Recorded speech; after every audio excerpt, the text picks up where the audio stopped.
Committee will come to order. Good morning, everyone. And without objection, the chair is authorized to declare recess of the committee at any time. With that, I'd now like to recognize myself to give an opening statement. Today, the committee is holding our third hearing this Congress on a critical issue, facial recognition technology. It is clear that despite the private sector's expanded use of technology, it's just not ready for prime time. During this hearing, we will examine the private sector's development, use, and sale of technology, as well as its partnerships with government entities using this technology. We learned from our first hearing on May 22nd of 2019 that the use of facial recognition technology can severely impact American civil rights and liberties, including the right to privacy, free speech, and equal protection under the law. We learned during our second hearing on June 4th how federal, state, and local government entities use this technology on a wide scale, yet provide very little transparency on how and why it's being used or on security measures to protect sensitive data. Despite these concerns, we see facial recognition technology being used more and more in our everyday lives. The technology is being used in schools, grocery stores, airports, malls, theme parks, stadiums, and on our phones, social media platforms, doorbell camera footage, and even in hiring decisions, and it's used by law enforcement. This technology is completely unregulated at the federal level, resulting in some questionable and even dangerous applications. On December 2019, the National Institute of Standards and Technology issued a new report finding that commercial facial recognition algorithms misidentified racial minorities, women, children, and elderly individuals at substantially higher rates. I look forward to discussing this study with Dr. Romaine, the director of NIST's Information Technology Laboratory, who is joining us today. I also look forward to hearing from our expert panel hailing from academia, industry, and the advocacy community on recommended actions and policymakers should take into account to address potential consumer harm based on these findings. Our examination of facial recognition technology is a bipartisan effort. I applaud Ranking Member Jordan's tireless and ongoing advocacy on this issue.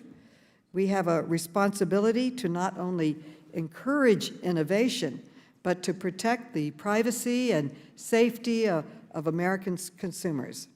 That means educating our fellow members and the American people on the different uses of the technology and distinguishing between local subjective identification and surveillance uses. That also means exploring what protections are currently in place to protect civil rights, consumer privacy, and data security, and prevent misidentifications, as well as providing recommendations for future legislation and regulation. In that vein, I would like to announce today that our committee is committed to introducing and marking up common sense facial recognition legislation in the very near future. And our hope is that we can do that in a truly bipartisan way. We've had several conversations, and I look forward to working together towards that goal. I now recognize the distinguished ranking member Jordan for his opening statement. Thank you, Madam Chair. We appreciate your willingness to work with us on this legislation. We have a bill that we'll want to talk about as well. Facial recognition is a powerful new technology that is being widely used by both government agencies and private sector companies. Its sales have experienced a 20% year-to-year growth since 2016, and the market is expected to be valued at $8.9 billion by 2022. Increasingly, local, state, and federal government entities are utilizing facial recognition technology under the guise of law enforcement and public welfare, but with little to no accountability. With this technology, the government can capture faces in public places, identify individuals, which allows the tracking of our movements, patterns, and behavior. All of this is currently happening without legislation to balance legitimate government functions with American civil liberties. That must change. And while this hearing is about commercial uses of facial recognition, I want to be very clear. I have no intention of unnecessarily hampering technological advancement in the private sector. We understand and appreciate the great promise that this technology holds for making our lives better. It's already improving data security and leading to greater efficiency in verification and identification that prevents theft and protects consumers. The urgent issue we must tackle is reining in the government's unchecked use of this technology when it impairs our freedoms and our liberties. Our late chairman, Elijah Cummings, became concerned about government use of facial recognition technology after learning it was used to surveil protests in his district related to the death of Freddie Gray. He saw this as a deeply inappropriate encroachment upon the freedoms of speech and association, and I couldn't agree more. This issue transcends politics. It doesn't matter if it's a President Trump rally or a Bernie Sanders rally. The idea of American citizens being tracked and cataloged for merely showing their faces in public is deeply troubling. It is imperative that Congress understands the effects of this technology on our constitutional liberties. The invasiveness of facial recognition technology has already led a number of localities to ban its government agencies from buying or using digital facial recognition for any purpose. This trend threatens to create a patchwork of laws that will result in uncertainty and may impede legitimate uses of the technology.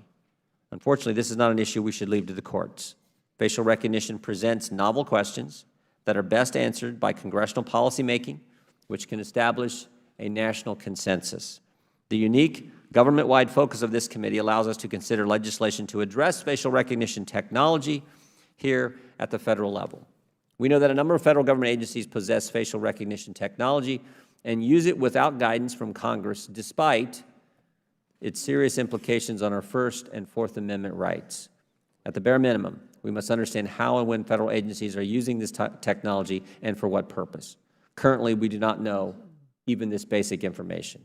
Because our committee has jurisdiction over the entire federal government's use of emerging technology, we must start by pursuing policy solutions to address this fundamental information. It is our intention as well to introduce legislation. We're trying to work with both sides here, trying to work together that will provide transparency and accountability with respect to the federal government's purchase and use of this technology and this software. I'm pleased to be working with my colleagues across the aisle on the bill that would address these questions.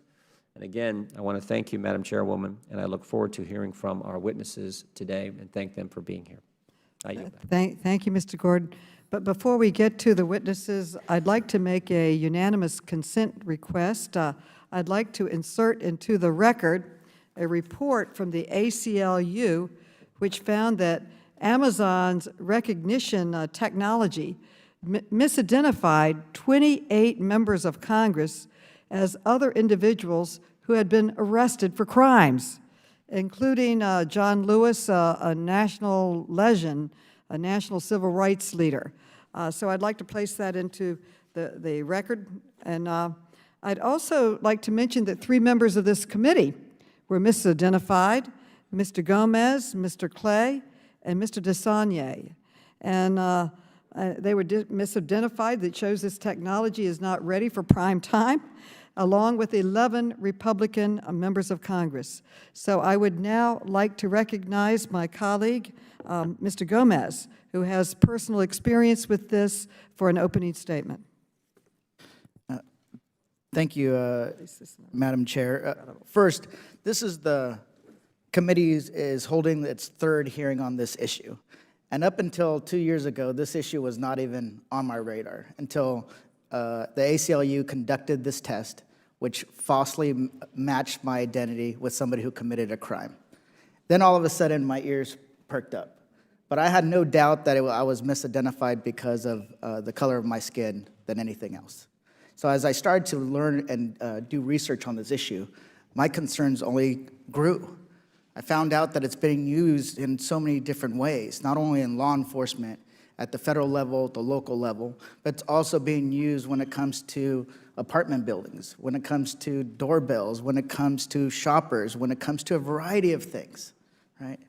But at the same time, this technology is fundamentally flawed. For somebody who gets pulled over by the police, in certain areas it's not a big deal. In other areas it could mean life or death if the people think you are a violent felon. So we need to start taking this serious. This issue probably doesn't rank in the top 3 issues of any American out in the United States, but as it continues to be used and it continues to have issues, there'll be more and more people who are misidentified, and more people who are questioning if their liberties and their freedoms are starting to be impacted for no fault of their own. Just some algorithm misidentified them as somebody who committed a crime in the past. So this is something that we need to raise the alarm, and that's what these hearings are doing in a bipartisan way, to make sure that the American public doesn't stumble into the dark and all of a sudden our freedoms are a little bit less, our liberties are a little bit less. So we will start having these important discussions in a bipartisan way to figure out how and what can the federal government do? What can Congress do? What is our responsibility?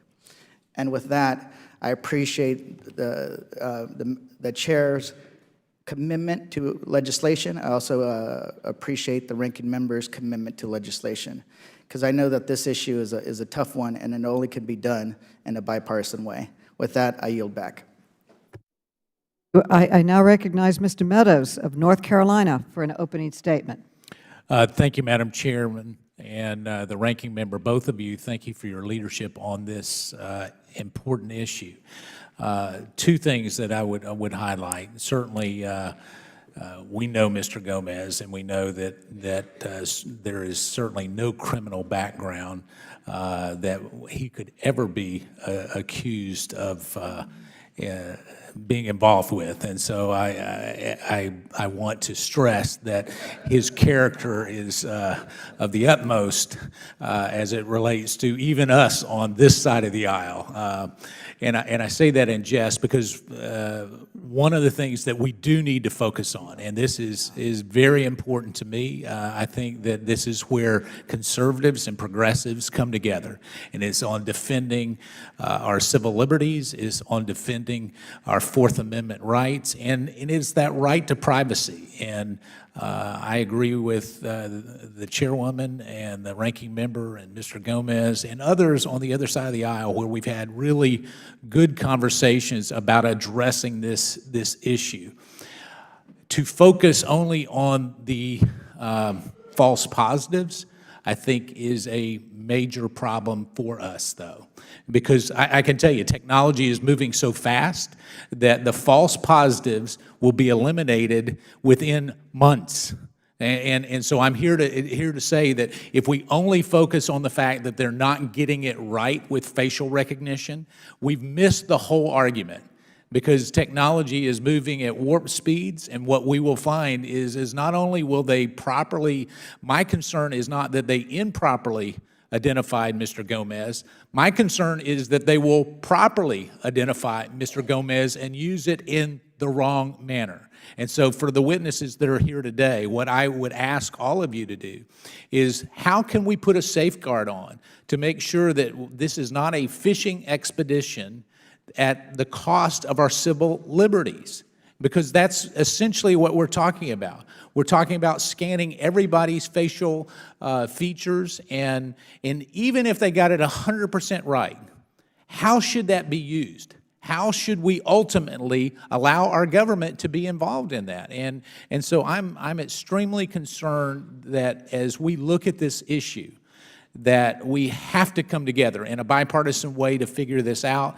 I think it would be headlines on the New York Times and Washington Post if you saw members of both parties coming to an agreement on how we are to address this issue. I'm fully committed to do that. Madam Chair, I was fully committed to your predecessor. He and I both agreed at the very first time where this was brought up that we had to do something, and I know the ranking member shares that. And so I'm fully engaged. Let's make sure that we get something, and get something done quickly. And if we can do that, because I think if we start focusing, again, on just the accuracy, then they're going to make sure that it's accurate. And but what standards should we have the accuracy there? Should it be 100%? Should it be 95%? You know, I think when Mr. Gomez was actually identified, the threshold was brought down to 80%. Well, you're going to get a lot of false positives when that happens, but we need to help set the standards and make sure that our government is not using this in an improper fashion. And with that, I yield back. I thank the gentleman for his statement. I would now like to introduce the witnesses. We are privileged to have a rich diversity of expert witnesses on our panel today. Brenda Leong is the Senior Counsel and Director of AI and Ethics at the Future of Privacy Forum. Dr. Charles Romaine is the Director at the Information Technology Laboratory of the National Institute of Standards and Technology. Meredith Whitaker is the co-founder and co-director of the AI Now Institute at New York University. Daniel Castro is the Vice President and Director of Center for Data Innovation of the Information Technology and Innovation Foundation. And Jake Parker is the Senior Director of Government Relations at the Security Industry Association. If you would all rise and raise your right hand, I'll begin by swearing you in. Do you swear or affirm that the testimony you are about to give is the truth, the whole truth, and nothing but the truth, so help you God? Let the record show that the witnesses all answered in the affirmative. Thank you, and please be seated. The microphones are very, very sensitive, so please speak directly into them, and without objection, your written testimony will be made part of our record. And with that, Ms. Leon, you are now recognized for 5 minutes. Thank you for the opportunity to testify and for considering the commercial use of facial recognition technology. This is an important challenge. The Future of Privacy Forum is a nonprofit organization that serves as a catalyst for privacy leadership and scholarship, advancing principled data practices in support of emerging technologies. We believe that the power of information is a net benefit to society and that it can be appropriately managed to control the risks to individuals and groups. Biometric systems such as those based on facial recognition technology have the potential to enhance consumer services and improve security, but must be designed, implemented, and maintained with full awareness of the challenges they present. Today, my testimony focuses on establishing the importance of technical accuracy in discussing face image-based systems, considering the benefits and harms to individuals and groups, and recommending express consent as the default for any commercial use of identification or verification systems. Understanding the specifics of how a technology works is critical for effectively regulating the relevant risks. Not every camera-based system is a facial recognition system. A facial recognition system creates unique templates stored in an enrolled database. These databases are used then to verify a person in a one-to-one match or identify a person in a one-to-many search. If a match is found, that person is identified with greater or lesser certainty depending on the system in use, the threshold and settings in place, and the operator's expertise. Thus, recognition systems involve matching two images. Without additional processing, they do not impute other characteristics to the person or image. There's been a great deal of confusion on this point in the media, particularly in contrast to facial characterization or emotion detection software, which attempts to analyze a single image and impute characteristics to that image, including gender and race. These systems may or may not link data to particular individuals, but they carry their own significant risks. Accuracy requirements and capabilities for recognition and characterization systems vary with context. The level of certainty acceptable for verifying an individual's identity when unlocking a mobile device is below the standard that should be required for verifying that an individual is included on a terrorist watch list. In addition, quality varies widely among suppliers based on liveness detection, the diversity of training data sets, and the thoroughness of testing methodologies. The high quality of systems at the top of the NIST rankings reflect their ability to meet these goals. For example, the most recent NIST report highlights accuracy outcomes that were 100 times worse for certain groups, but the best systems achieved results across demographic groups with variations that were, in NIST's words, undetectable. However, the real harms arising from inaccurate and recognition and characterization systems cannot be ignored. Individuals already use facial recognition to open their phones, access bank accounts, or organize their photos. Organizational benefits include more secure facility access, enhanced hospitality functions, and personalized experiences. New uses are being imagined all the time, but the potential harms are real. In addition to inaccuracy, concerns about real-time surveillance societies have led individuals and policymakers to express significant reservations. The decision by some municipalities to legislatively ban all use of facial recognition systems by government agencies reflects these heightened concerns. The ethical considerations of where and how to use facial recognition systems exceed traditional privacy considerations, and the regulatory challenges are complex. Even relatively straightforward legal liability questions prove difficult when many parties bear some share of responsibility. When considering the scope of industries hoping to use this technology, from educational and financial institutions to retail establishments, the potential impacts on individuals are mind-boggling. As with many technologies, facial recognition applications offer benefits and generate risks based on context. Tracking online preferences and personalizing consumer experiences are features some people value, but others strongly oppose. Tying these options closely to the appropriate consent level is essential.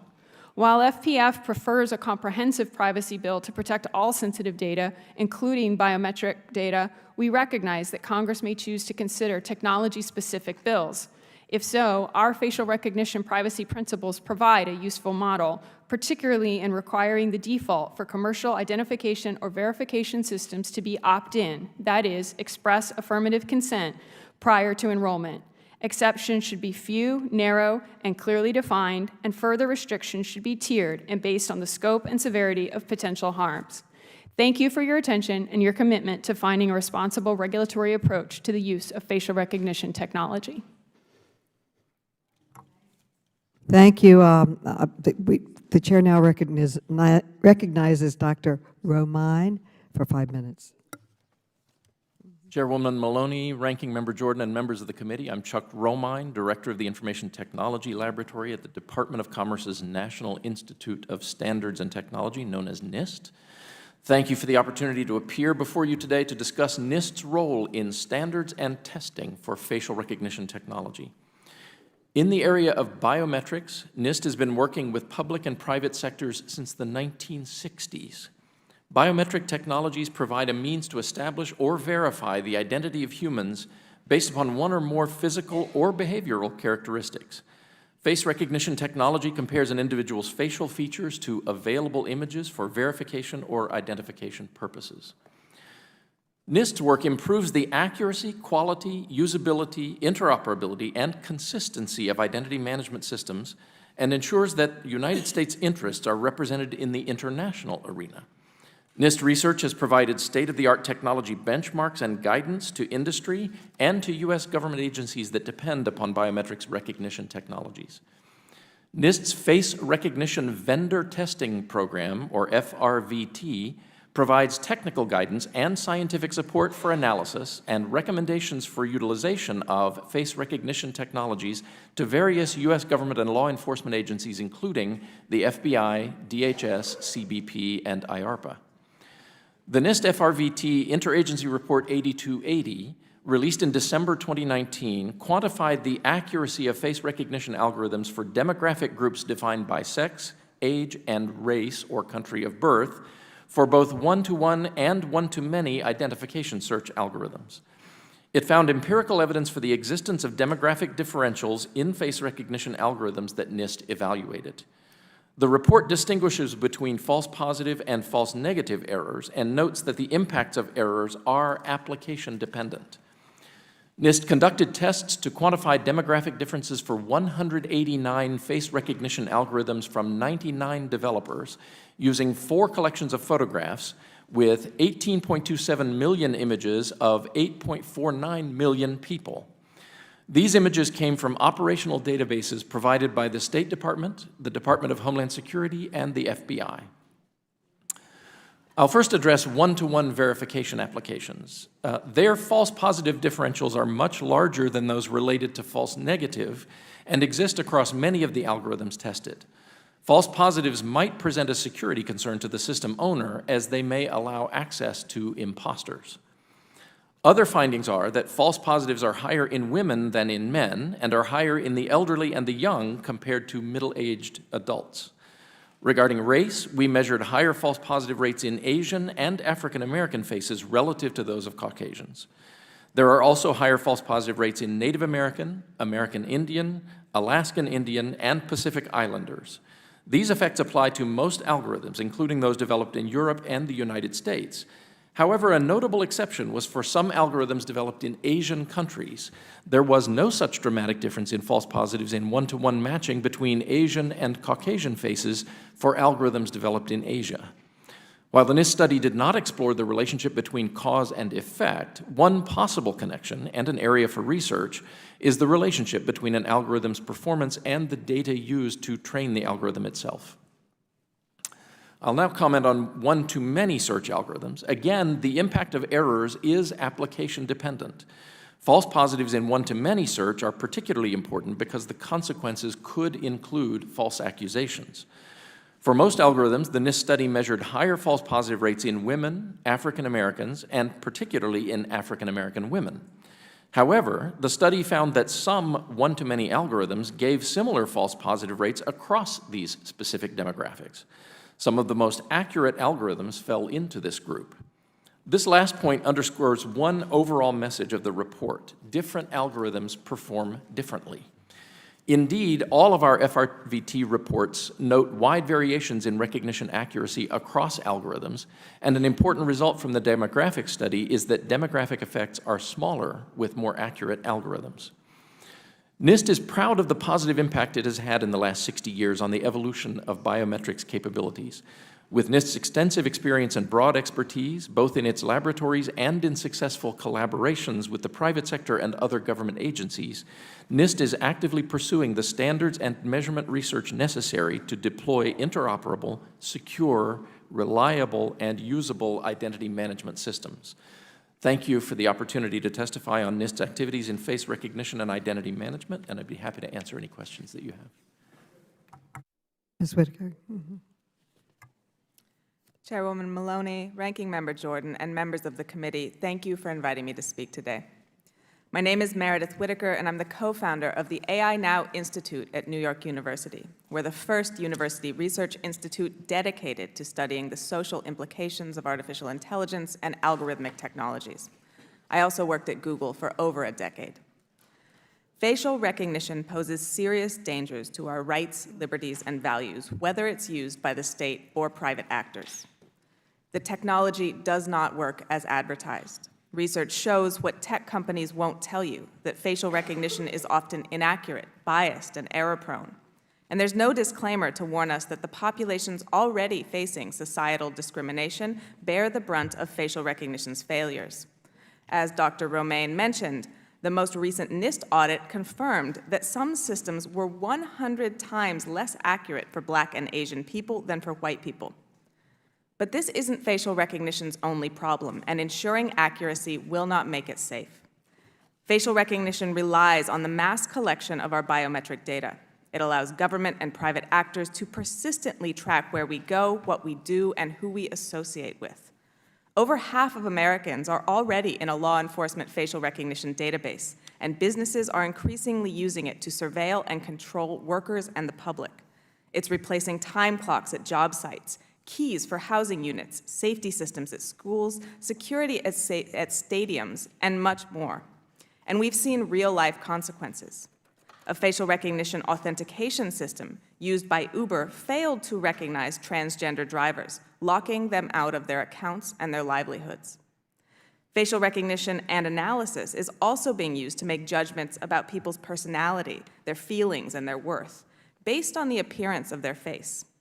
This set of capabilities raises urgent concerns, especially since the claim that you can automatically detect interior character based on facial expression is not supported by scientific consensus and recalls discredited pseudoscience of the past. Most facial recognition systems in use are developed by private companies who license them to governments and businesses. The commercial nature of these systems prevents meaningful oversight and accountability, hiding them behind legal claims of trade secrecy. This means that researchers, lawmakers, and the public struggle to answer critical questions about where, how, and with what consequences this technology is being used. This is especially troubling since facial recognition is usually deployed by those who already have power, say employers, landlords, or the police, to surveil, control, and in some cases oppress those who don't. In Brooklyn, tenants in the Atlanta Plaza Towers pushed back against their landlord's plans to replace key entry with facial recognition, raising questions about biometric data collection, racial bias, and the very real possibility that invasive surveillance could be abused by the landlord to harass and evict tenants, many of whom were Black and Latinx women and children. To address the harms of this technology, many have turned to standards for assessment and auditing. These are a wonderful step in the right direction, but they are not enough to ensure that facial recognition is safe. Using narrow or weak standards as deployment criteria risks allowing companies to assert that their technology is safe and fair without accounting for how it will be used or the concerns of the communities who will live with it. If such standards are positioned as the sole check on these systems, they could function to mask harm instead of prevent it. From aviation to healthcare, it is difficult to think of an industry where we permit companies to treat the public as experimental subjects, deploying untested, unverified, and faulty technology that has been proven to violate civil rights and to amplify bias and discrimination. Facial recognition poses an existential threat to democracy and liberty and fundamentally shifts the balance of power between those using it and the populations on whom it's applied. Congress is abdicating its responsibility if it continues to allow this technology to go unregulated. And as a first step, lawmakers must act rapidly to halt the use of facial recognition in sensitive domains by both government and commercial actors. If you care about the over-policing of communities of color, or gender equity, or the constitutional right to due process and free association, then the secretive, unchecked deployment of flawed facial recognition systems is an issue you cannot ignore. Facial recognition is not ready for prime time. Congress has a window to act, and the time is now. Thank you. The chair now recognizes Daniel Castro for 5 minutes. Thank you. Chairwoman Maloney, Ranking Member Jordan, and members of the committee, thank you for the invitation to testify today. There are many positive uses of facial recognition technology emerging in the private sector. Airlines are using it to help travelers get through the airports faster, saving people time and hassle. Banks are using it to improve security, helping reduce financial fraud. Hospitals are using it to verify the right patient receives the right treatment, preventing medical errors. There's even an app that says it uses facial recognition on dogs and cats to help find lost pets. Americans are increasingly familiar with commercial uses of the technology because it's now a standard feature on the latest mobile phones. It's also being integrated into household products like security cameras and door locks. This is one reason why a survey last year found the majority of Americans disagreed with strictly limiting the use of facial recognition if it would mean airports can't use the technology to speed up security lines. And nearly half opposed strict limits if it would prevent the technology being used to stop shoplifting. But over the past year, I've also seen headlines suggesting that facial recognition technology is inaccurate, inequitable, and invasive. If that was true, I would be worried too, but it isn't. Here are the facts. First, there are many different facial recognition systems on the market. Some perform much better than others, including in their accuracy rates across race, gender, and age. Notably, the most accurate algorithms NIST has evaluated show little to no bias. These systems continue to get measurably better every year, and they can outperform the average human. Second, many of the leading companies and industries responsible for developing and deploying facial recognition have voluntarily adopted robust privacy and transparency guidelines. These include voluntary standards for digital signs and consensus-based multi-stakeholder guidelines developed for the broader technology community. But while the private sector has made significant progress on its own, Congress also has an important role. I'd like to suggest 7 key steps. First, Congress should pass comprehensive legislation to streamline consumer privacy regulation, preempt state laws, and establish basic data rights. While it may be appropriate to require opt-in consent for certain sensitive uses, such as in healthcare or education, it won't always be feasible. For example, you probably can't get sex offenders to agree to enroll in it. so opt-in should not be required across the board. Legislation should also be technology neutral, and it shouldn't treat facial recognition differently than other types of biometrics. In addition, a federal law should not establish a private right of action, because that would significantly raise costs for businesses, and these costs would eventually be passed on to consumers. Second, Congress should direct NIST to expand its evaluation of commercial facial recognition systems to reflect more real-world commercial uses, including cloud-based systems and infrared systems. NIST also should continue to report performance metrics on race, gender, and age, and NIST should develop a diverse facial images dataset for training and evaluation purposes. Third, Congress should direct GSA to develop performance standards for any facial recognition system that the government procures, including for accuracy and error rates. This will ensure federal agencies don't waste tax dollars on ineffective systems or systems with significant performance disparities. Fourth, Congress should fund deployments of facial recognition systems in government, for example, using it to improve security in federal buildings and expedite entry for government workers. Fifth, Congress should continue to support federal funding for research to improve the accuracy of facial recognition technology as part of the government's overall commitment to investing in artificial intelligence. One of the key areas of fundamental AI research is computer vision, and the U.S. government should continue to invest in this technology, especially as China makes gains in this field. Sixth, Congress should consider legislation to establish a warrant requirement for authorities to track people's movements, including when they use geolocation data from facial recognition systems. Finally, Congress should continue providing due oversight of law enforcement. That should include ensuring that any police surveillance of political protest is justified and conducted with appropriate safeguards, and it should include scrutinizing racial disparities in the use of force among communities of color. Congress also should require the Department of Justice to develop best practices for how state and local authorities use facial recognition. This guidance should include recommendations on how to publicly disclose when law enforcement will use the technology, what sources of images will be used, and what the data retention policies will be. Congress should always consider the impact of new technologies and ensure there are proper guardrails in place to protect society's best interest. In the case of facial recognition technology, there are many unambiguously beneficial opportunities to use the technology, such as allowing people who are blind who suffer from face blindness to identify others. So rather than imposing bans or moratoriums, Congress should support positive uses of the technology while limiting the potential misuse and abuse. Thank you again. I look forward to answering any questions. Thank you. Jake Parker is recognized for 5 minutes. Good morning, Chairwoman Maloney, Ranking Member Jordan, and distinguished members of the committee. My name is Jake Parker, Director of Government Relations for the Security Industry Association.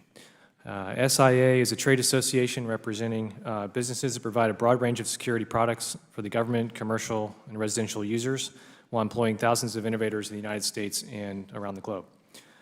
Our members include many of the leading developers of facial recognition technology and many others that offer products that incorporate or integrate with this technology for a wide variety of applications.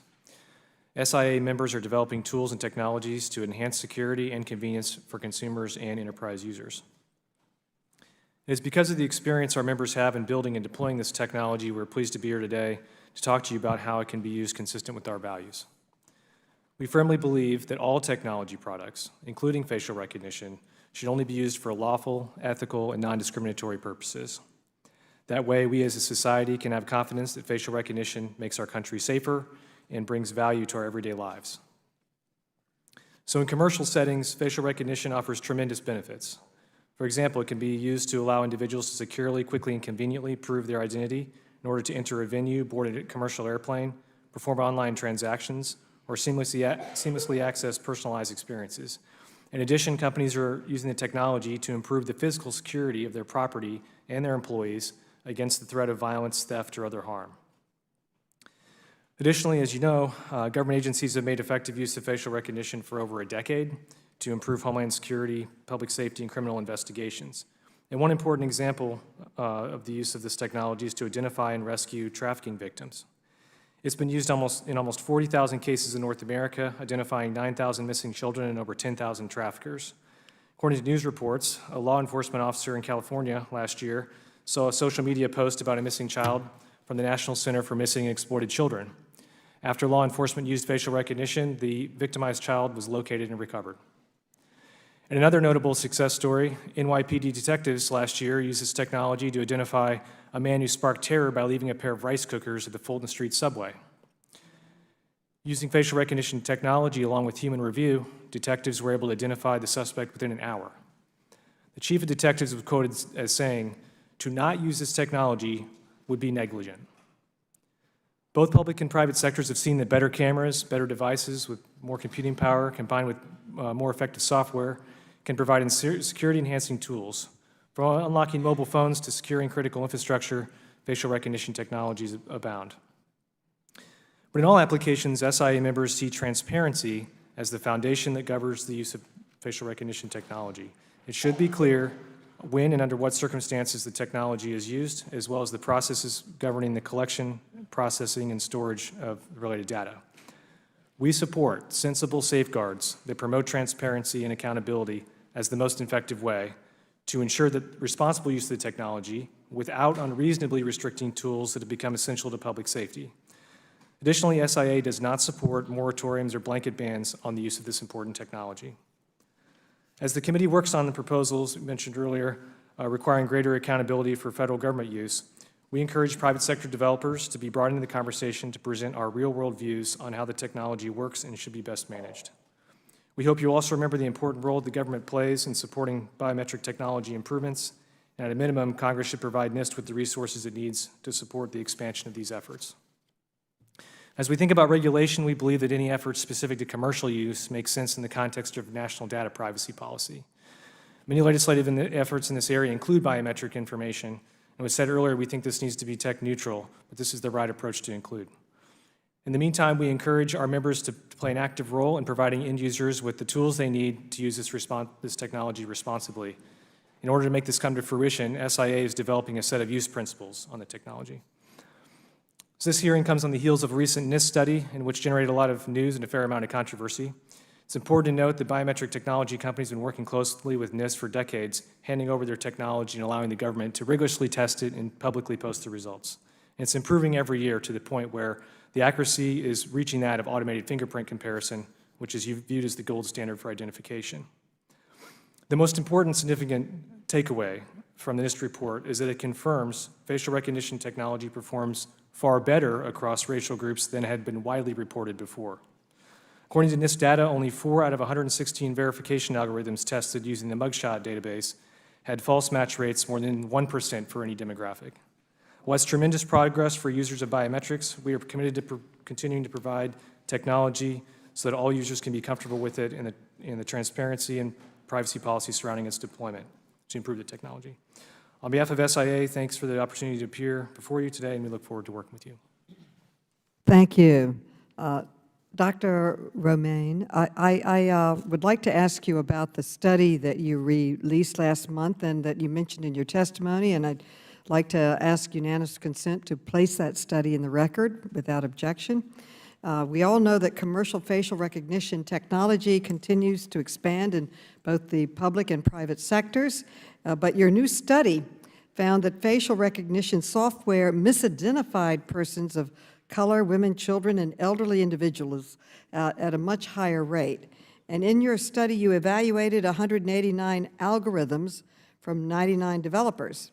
Your analysis found that false positives were more likely to occur with people of color, and is that correct?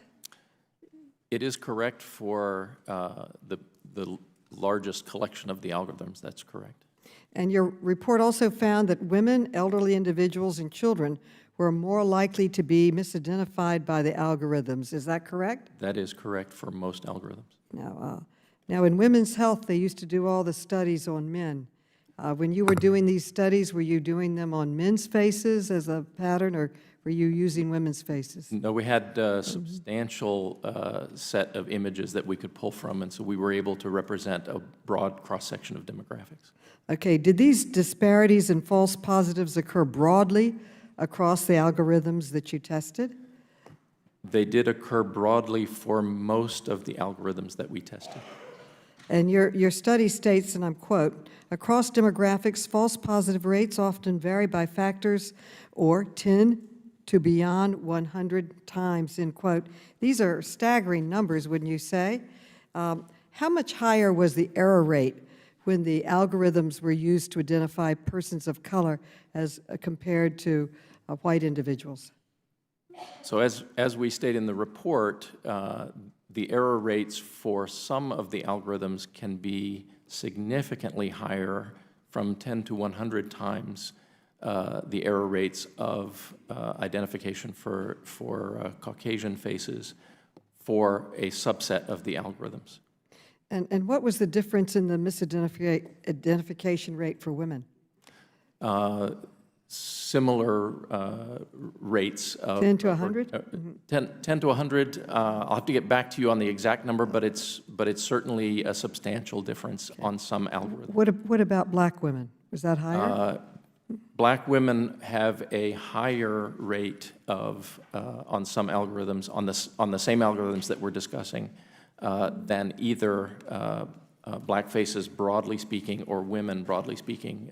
Black women were even had differentials that were even higher than either of those two other demographics. So what were they? Substantially higher, on the order of 10 to 100. Okay. And misidentification, as we all know, can have very serious consequences for people. When they're falsely identified, it can prevent them from boarding a plane or entering the country. It can lead to someone being falsely accused or detained or even jailed. So I'm deeply concerned that facial recognition technologies have demonstrated racial, gender, and age bias. Facial recognition technology has benefits, to be sure, but we should not rush to deploy it until we understand the potential risks and mitigate them. Your study provides us with valuable insight into the current limitations of this technology, and I appreciate the work that you have done and all of your colleagues on the panel today that have increased our understanding. I would now recognize the ranking member. Nope. I am going to recognize the gentlelady from North Carolina, Mrs. Fox. She's now recognized for questions. Thank you, Madam Chairman. Mr. Parker, how competitive is the facial recognition technology market? It's extremely competitive because the advances in technology over the last couple of years, particularly the dramatic increase in accuracy in the last 3 to 5 years, combined with advances in imaging technology, have really made the products more affordable, and therefore there's been more interest from consumers and then more entry to the market from competitors. To what extent do the companies compete on accuracy, and how could a consumer know more about the accuracy rates of the facial recognition? Okay, so they do compete on accuracy, and the NIST program plays a really helpful role here in providing a useful benchmark and measurement of accuracy. And so the companies are competing with each other to get the best scores on those tests. Companies also do their own private testing and make those results available to their customers. And there's an important distinction, though, as well, because in the NIST testing, you have static data sets. There's specific photo sets they're using that are already there, whereas those aren't necessarily the same type of images that you'd be seeing in a deployed system. And so other types of tests need to be done of a fully deployed system to really determine what its accuracy is. What private sector best practices exist for securing facial images and the associated data, such as face print templates and match results in these facial recognition technology systems? So as I mentioned earlier, SIA is developing a set of best use practices, but that's based on the fact that many of our members have produced best practices they work with their customers on to implement that would accomplish privacy goals.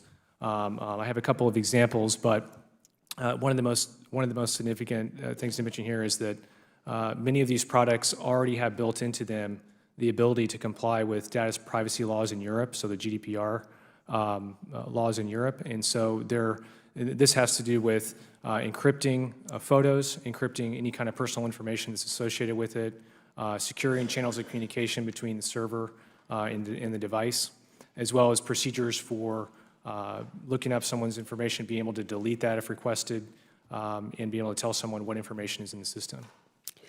Could you summarize succinctly some of the best practices that exist for protecting that personally identifiable information that's incorporated into it? Is it too complicated a system to explain here?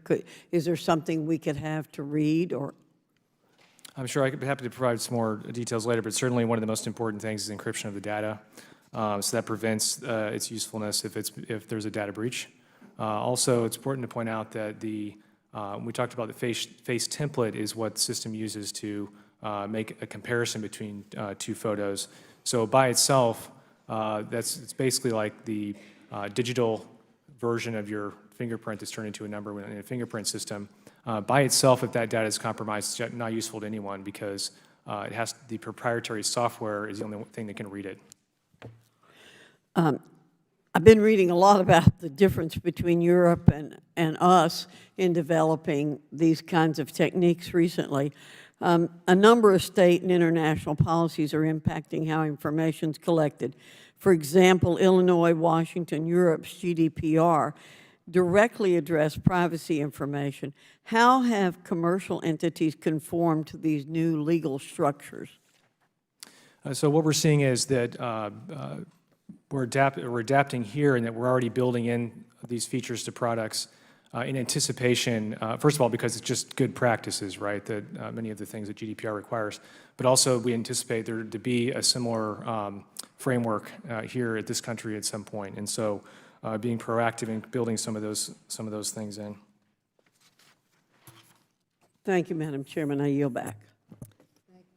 Much. We now recognize the gentlewoman from the District of Columbia.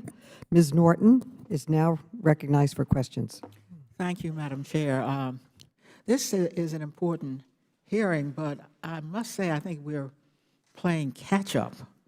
And the way to demonstrate that, I think, most readily is what the cell phone companies are already doing with this technology. Private industry appears to be way ahead of where the Congress or the federal government is. And the interesting thing is they're responding to consumers. And it appears that consumers may already be embracing facial recognition in their own devices, because the latest, as they compete with one another, almost all of them have incorporated facial recognition already in their latest mobile products. And of course, if one does it, the other is going to do it, and Apple and Samsung and all the rest of them already do it. You can unlock your cell phone by scanning your face. Now, the public thinks this is, and I suppose they're right, this is a real convenience instead of having to log in those numbers. And they've grown accustomed, frankly, to cameras. I remember when cameras were first introduced in the streets and people said, oh, that's terrible.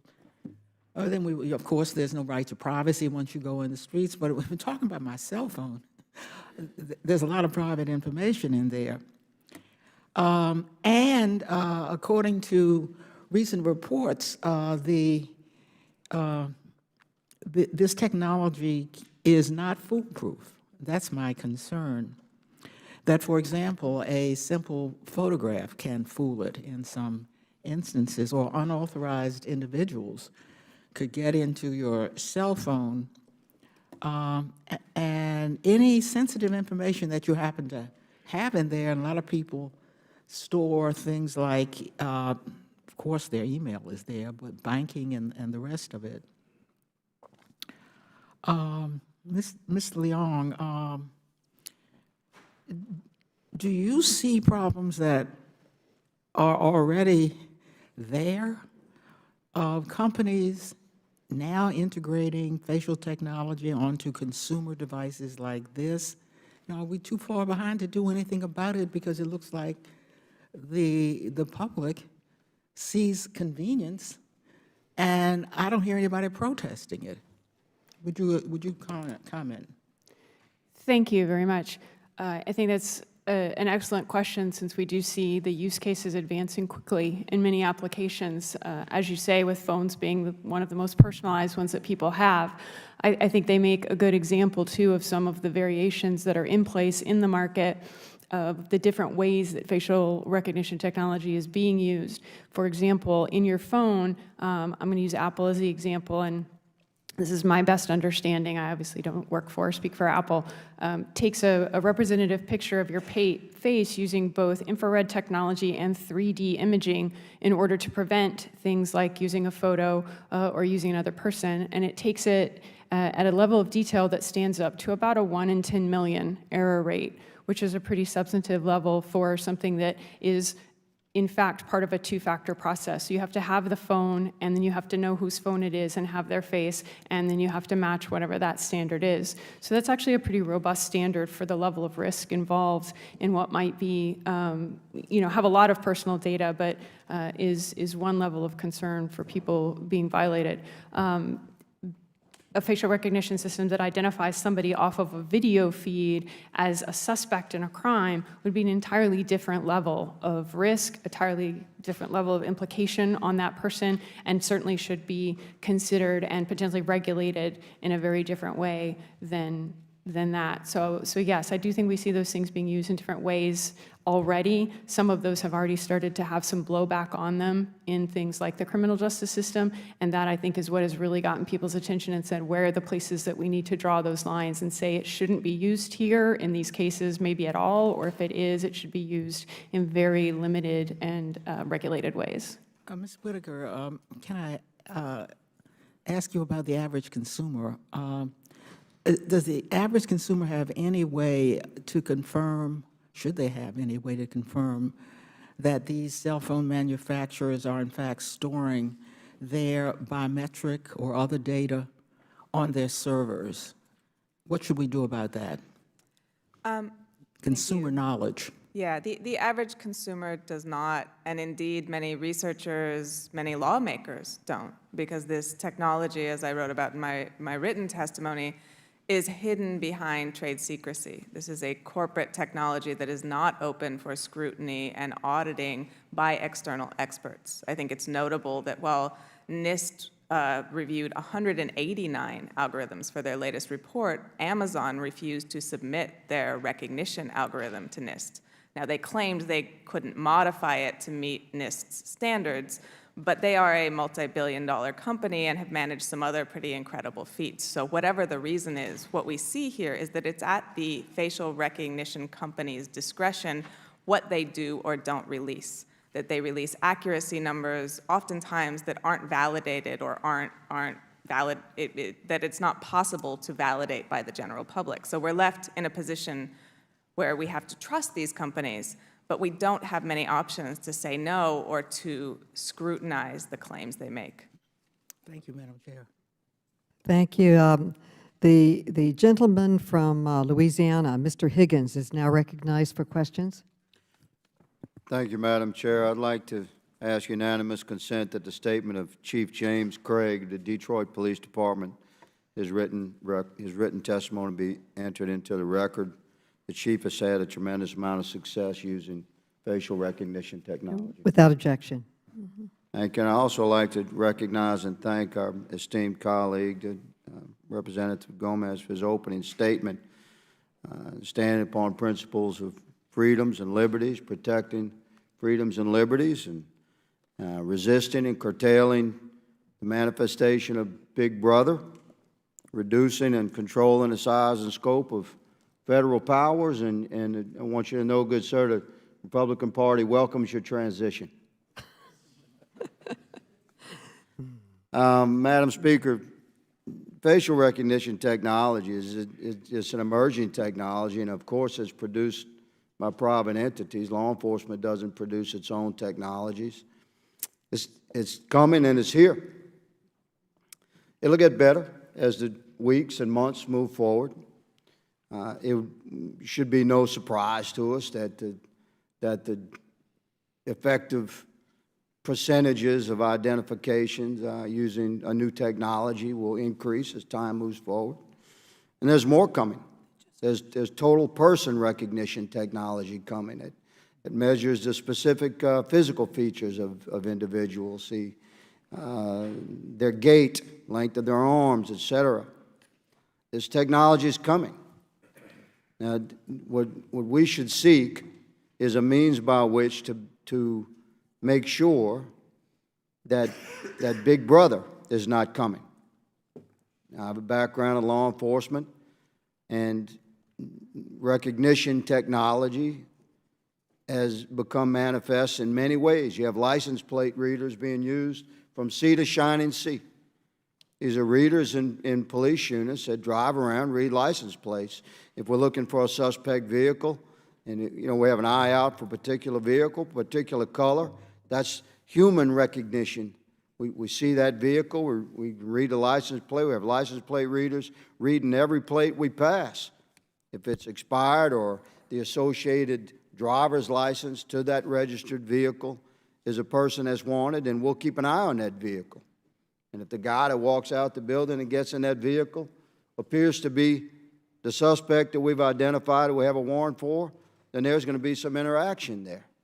This is a technology that has evolved and become manifest over the last 15 or 20 years, and it's gotten very effective.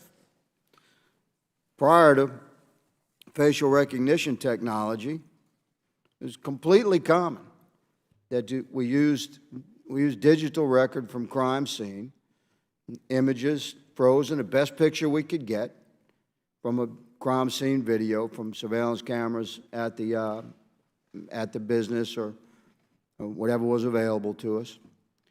We'd pass these images on, have the shifts watch these images, and someone in shift, odds are pretty good. Somebody would recognize that guy. But this is the beginning.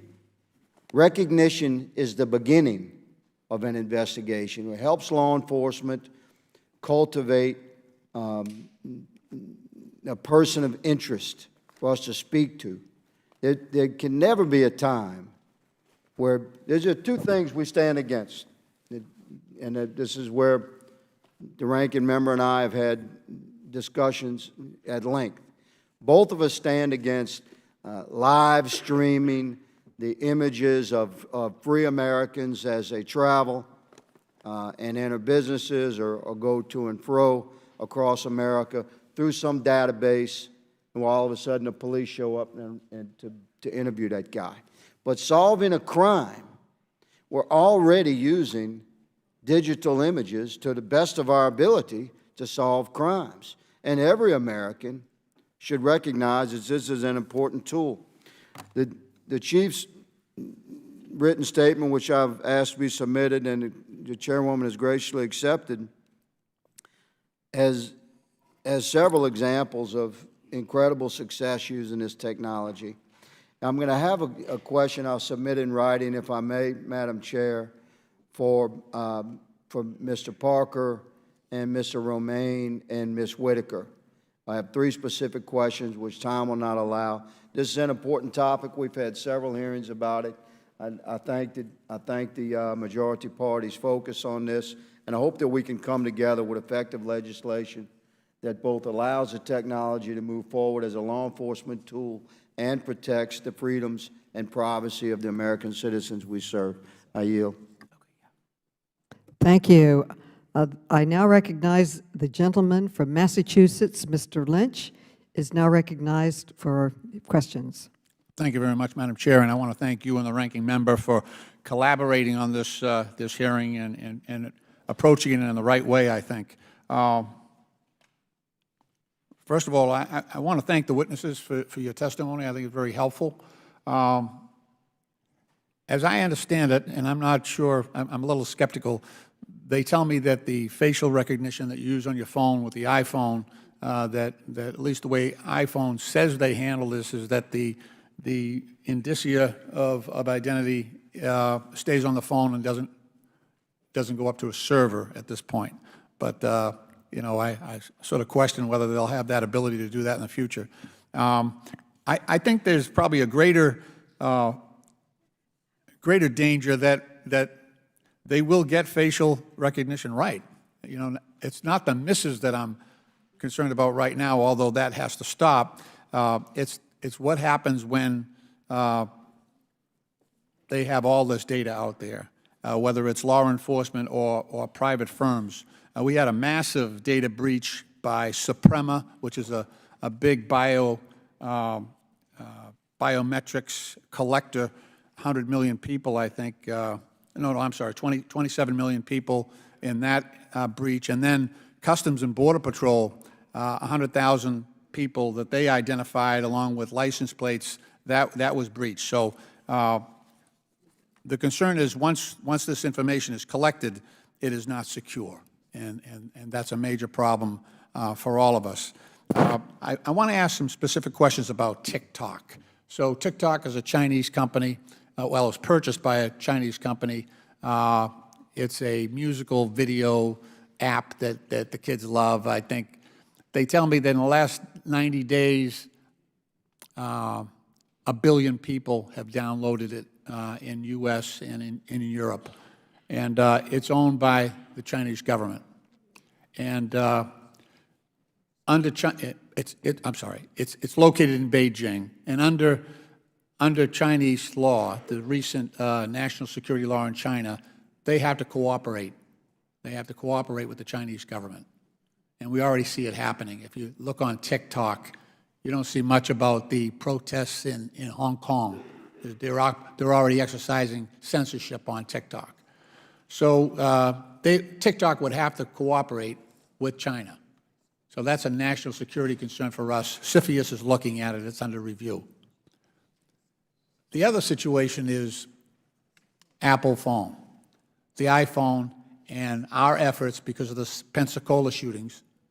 We're trying to get Apple to open up the iPhone so we can get that information. If you step back, it's sort of what we're worried about China doing, what we're doing with Apple. We're trying to get access to that data, just like China can get all that data from TikTok.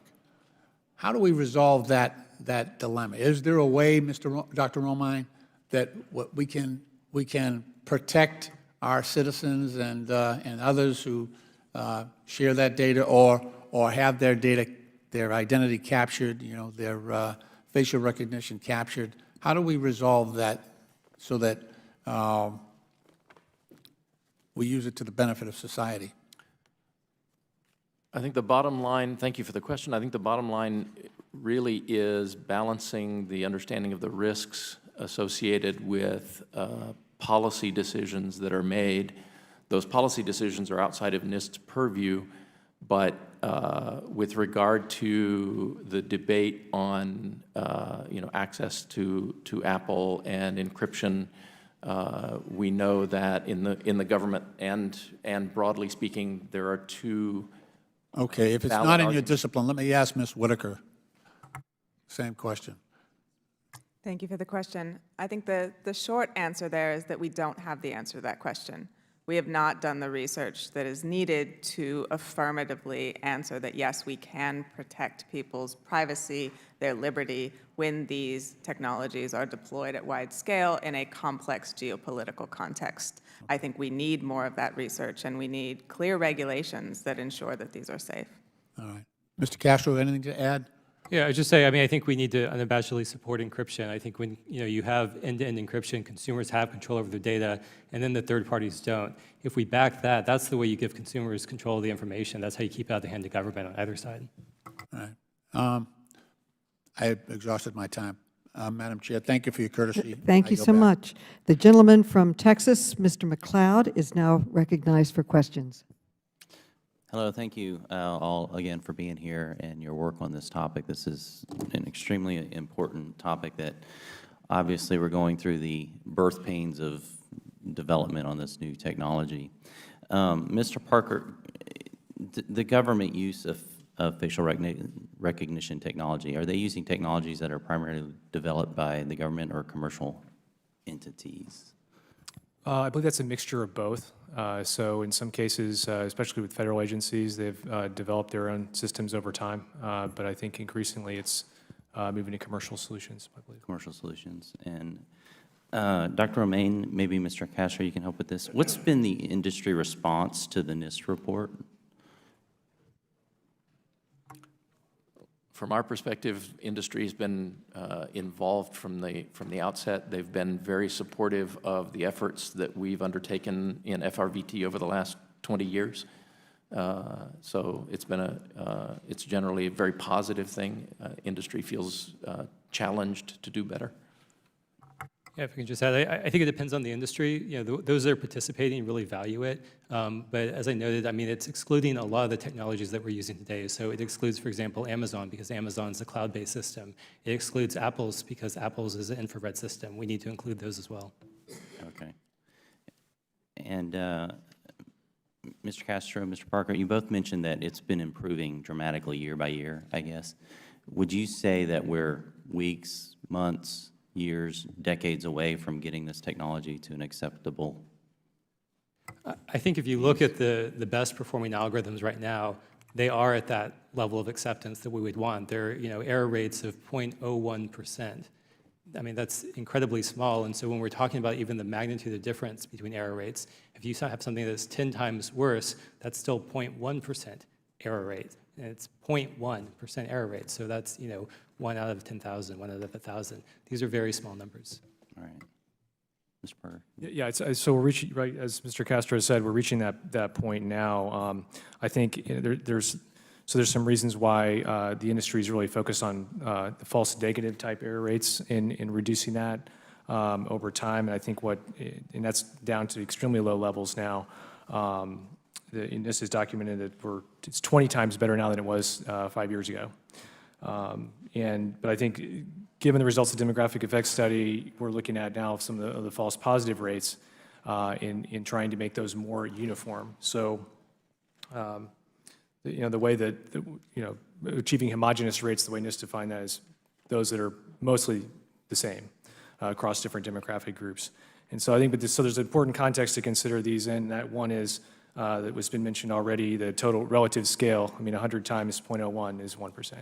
But there's also, it's the context of what the consequences of errors could be, and in some cases it matters more than others. Right. So like with law enforcement investigations, NIST actually says in its report that false positive differentials from the algorithm are immaterial. And the reason why that is because the way law enforcement uses the technology, they're looking at a set number of potential candidates that meet a criteria, usually like 50. In the case of the New York City incident I mentioned before, they actually looked through hundreds of photos that were potential matches. So there's that human element there that the technology functions as a tool to enhance their job. It's still up to a human to decide whether there's actual match. So in that case, the false negative error effect is much more important because you want to make sure that you're not missing someone that's actually in your data set. Yeah, could you speak potentially to the, how do we get this right from our perspective of where we sit? Because sometimes, you know, in advancements in technology or anything else, sometimes we step in as the federal government to fix a problem and actually end up creating an environment that prohibits the technological advancements or the natural market things at work to make us get to that solution. Sometimes we actually make us take a step back. So what's the right approach here? So I think, and this relates to what Mr. Congressman Higgins said earlier, facial recognition is just one of many advanced technologies. It's important that, you know, I think the issues that we have in talking about this are don't really have to do with the technology, they have to do with how it's used. So I think we need to focus on addressing the concerns that we have through narrowly tailored restrictions if warranted. And I think that's the more sensible approach. And I think we've actually seen a proposal in the Senate that would do something like that. Thank you. I yield back. I now recognize the gentlewoman from Illinois, Ms. Kelly, for questions. Thank you, Madam Chair and Ranking Member, for holding this hearing and continue to make this an important issue for our committee. We've talked previously about bias in facial recognition and artificial intelligence generally, but the recent NIST face recognition vendor test, Part 3 on demographic effects, provides useful data on the development of commercial facial recognition programs. As chair of the Tech Accountability Caucus, I have raised concerns about biased and unfair algorithms and the dangers of allowing these biases to perpetuate.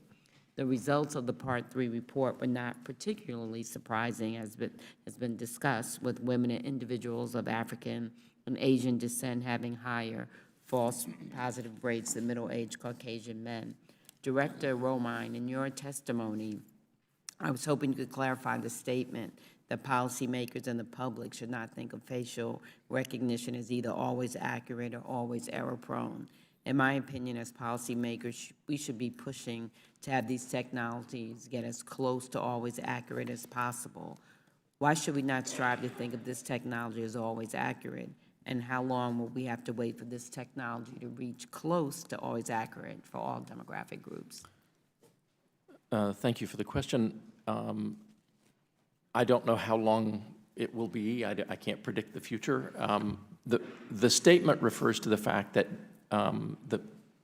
the characteristics you have to include in any discussion are, you have to know the algorithm that you're using, and as my testimony stated, while many of the algorithms that we tested exhibit substantial bias or substantial demographic effects across 3 different demographics, the most accurate ones do not in the one-to-many categories. So you have to know the algorithm that you're using. You also have to know the context. So the ability to automatically identify Aunt Muriel in a family photo doesn't have a very high risk if you get that wrong. And so I think compare that to, the identification of a suspect, where there are some very serious concerns about ensuring that you get that right. So you have to know the context in which you're using the algorithm. You have to know the algorithm that you're using, and then you have to know the overall system. We test mathematical algorithms at NIST.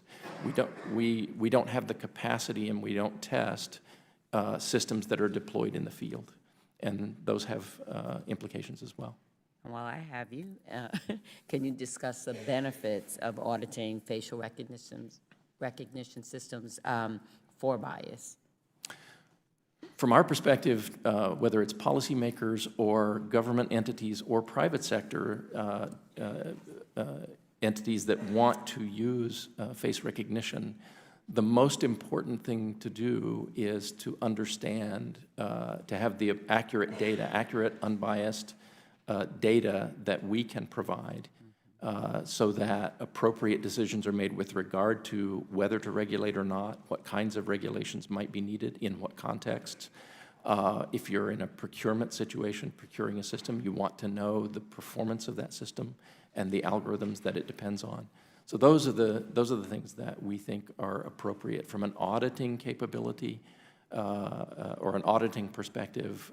We don't view the testing that we do as an audit so much as providing policymakers and government and the private sector with actionable information. Ms. Whitaker, I know you talked a little bit about auditing. I'd like you to answer, as well as Ms. Leon. Absolutely.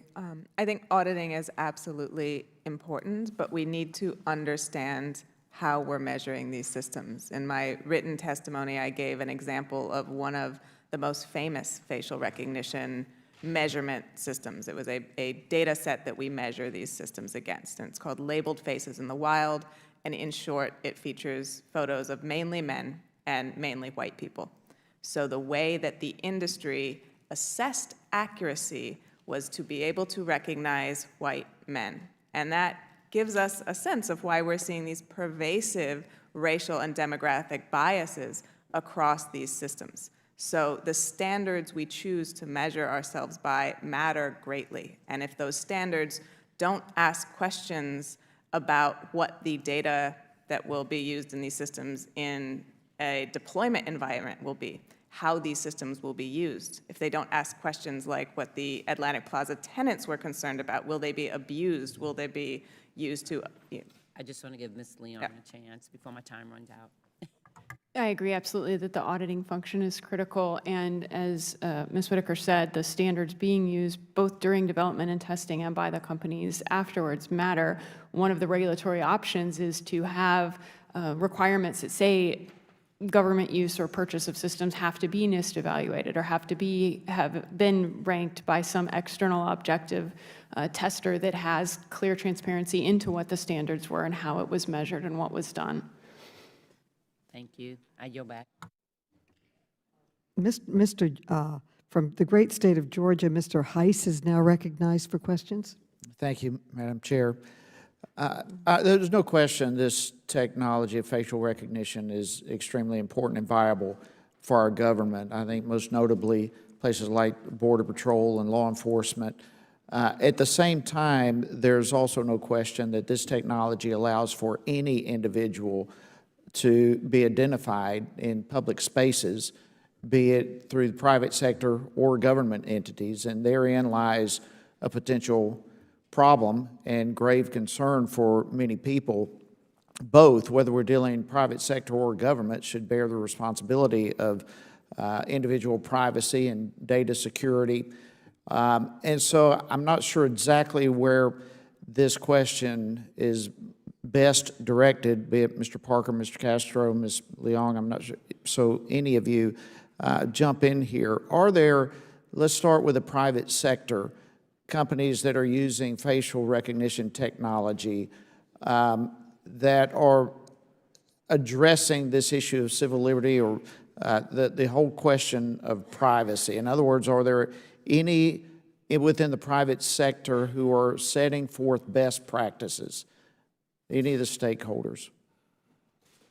I can start with that. Yes, we have identified a number of companies that have put out principles around privacy.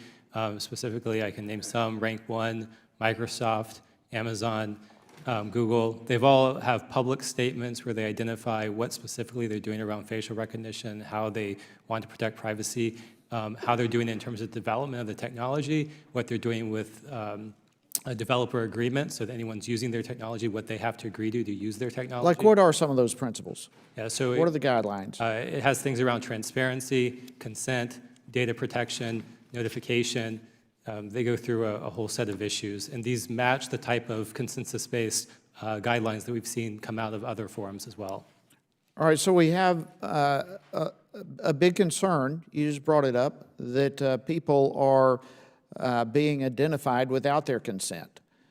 So what are the safeguards? I mean, it's one thing to have policies, to have things written down. It's another thing to implement these things to protect the public, protect individuals who have not consented to this type of technology. So how will these facial recognition products, as they develop, inform individuals that they're being exposed potentially without their knowledge? So a number of the recommendations are around how you actually communicate to individuals under what circumstances. And part of the source of confusion, I think, in some areas is that there's many different types of systems that are out there. So some are just doing facial analysis. For example, in the digital signage industry, if you walk by an advertising sign— Without consent. Without consent, what they're doing is they're just tracking the general demographics of who has seen the ad. They're not tracking anyone's identity. And so they've said for that type of purpose, they're not going to be doing, they're not going to be obtaining consent. But they have said if they're going to be targeting people ads, so for example, if they're targeting you based on your identity, they will require consent. So you have to have signed up, for example, for— All right, so let's go to the Atlanta airport, which right now is a pilot airport for some facial recognition technology. All right, you have the busiest airport in the world. You have thousands of people walking around all over the place. When this technology is implemented, there's no way to get consent from everyone walking around. So for the Atlanta airport specifically, they have the ability to opt out. So you don't have to go through that if you're going through the terminal, the international terminal. All right, so how does a person opt out? You simply say that you don't want to use the self-serve kiosk, and you can go to an agent and show them your passport. So you're saying that technology in airports would be used just in security lines? No, it's used for boarding and for screening and for bag check. It's used for a variety of purposes. In each of those areas, Delta has said that they have an ability to opt out, and they allow consumers to do that. Okay. Do you know of any case where the government in particular using this type of technology without the knowledge, without consent of an individual, where it actually violated the Fourth Amendment? I don't know that. I don't think we have good documentation of that. I do think that's why we need a search warrant requirement, so we know whenever those requests are made. Yeah, I would agree. And therein lies the great potential problem with all this. I mean, we see the value of the technology, but somehow we've got to land the plane on a safe zone that does not violate people's rights, and I appreciate you being here. Thank you, Madam Chair. Thank you. The gentle lady from Michigan, Ms. Lawrence, is now recognized for questions. Thank you so much, Madam Chair. This year I introduced H.R. 153 with my colleague, Representative Khanna, regarding the need for the development of guidelines for the ethical development of AI. Transparency of AI systems, processes, and what implications are a result of it, and helping to empower women and underrepresented or marginalized populations. Right now, we have the Wild Wild West when it comes to AI. Artificial intelligence isn't the only emerging technologies that requires the development of ethical guidelines. The same discussion must be carried over to the use of facial recognition. There was a member who introduced a statement from the Detroit Police Department. So I represent a majority-minority district, and the city of Detroit is one of my cities, and approximately 67% of my constituents are minorities, meaning the vast majority of my constituents have a higher likelihood of being misidentified by a system that was intended to increase security and reduce crime. Last month, NHTSA released a study that facial recognition vendor test part 3, which evaluated facial recognition algorithms provided by the industry to develop the accuracy of demographic groups. The report yielded there are higher rates of inaccuracies for minorities to Caucasians. Ms. Whitaker, you stated it. If we develop, when algorithms are developed, and you use a biased process, it is going to give you a biased results. And one of the things with and we asked the question initially, what can we do? First of all, there should not be any American citizen who's under surveillance where it's not required that it is posted and identified in a place to contact that company to say, what are you using my image for? We in America have the right to know if we're under surveillance and what are you doing with it. Another thing, any release of data that you're gathering should be required to go through some type of process for the release of that. So I can't just put a camera up, gather information in facial and then sell it. We're having this conversation about the Ring doorbell. We know that that is helping to get criminals, but if you're going to give the information from Ring to the local police department, there should be some formal process of disclosure and inclusion to the public so that they know that's happening. I'm very concerned about the movement of this technology. So some places have just said, we're not going to use it. And we know this technology is here and is moving forward. Instead of just saying, don't use it, we need to be, as Congress, very proactive of setting ethical standards. Have an expectation that our public can say that if my image is being used, I know and I have a right to, what are my rights? And that's something that I feel strongly. Mr. Whitaker, in your opinion, with so many Ms. Whitaker, so many variations of accuracy in the technology, what can we do that will say that we will take out these biases? We know that there has not been, the algorithms has, what can we do as a Congress to ensure that we are stopping this? Thank you for the question. I think, when we talk about this technology racing forward, I think we have had an industry that has raced forward, selling these technologies, marketing these technologies, making claims to accuracy that end up not being totally accurate for everyone. What we have not seen is validation race forward. We have not seen public understanding and new mechanisms for real consent, not just sort of notice equals consent. So I think we need to pause the technology and let the rest of it catch up so that we don't allow corporate interests and corporate technology to race ahead, to be built into our core infrastructure without having put the safeguards in place. Now, the police chief in Detroit submitted a record, and I said this to him face to face, and he made a promise that there will never be a trial in court based solely on facial recognition. There should be something in our civil rights law and our justice system that does not allow a person to be persecuted based on the fact that we know this data is not accurate and it has biases based on facial recognition. And that's something I think we as a Congress should do. Thank you, and my time has expired.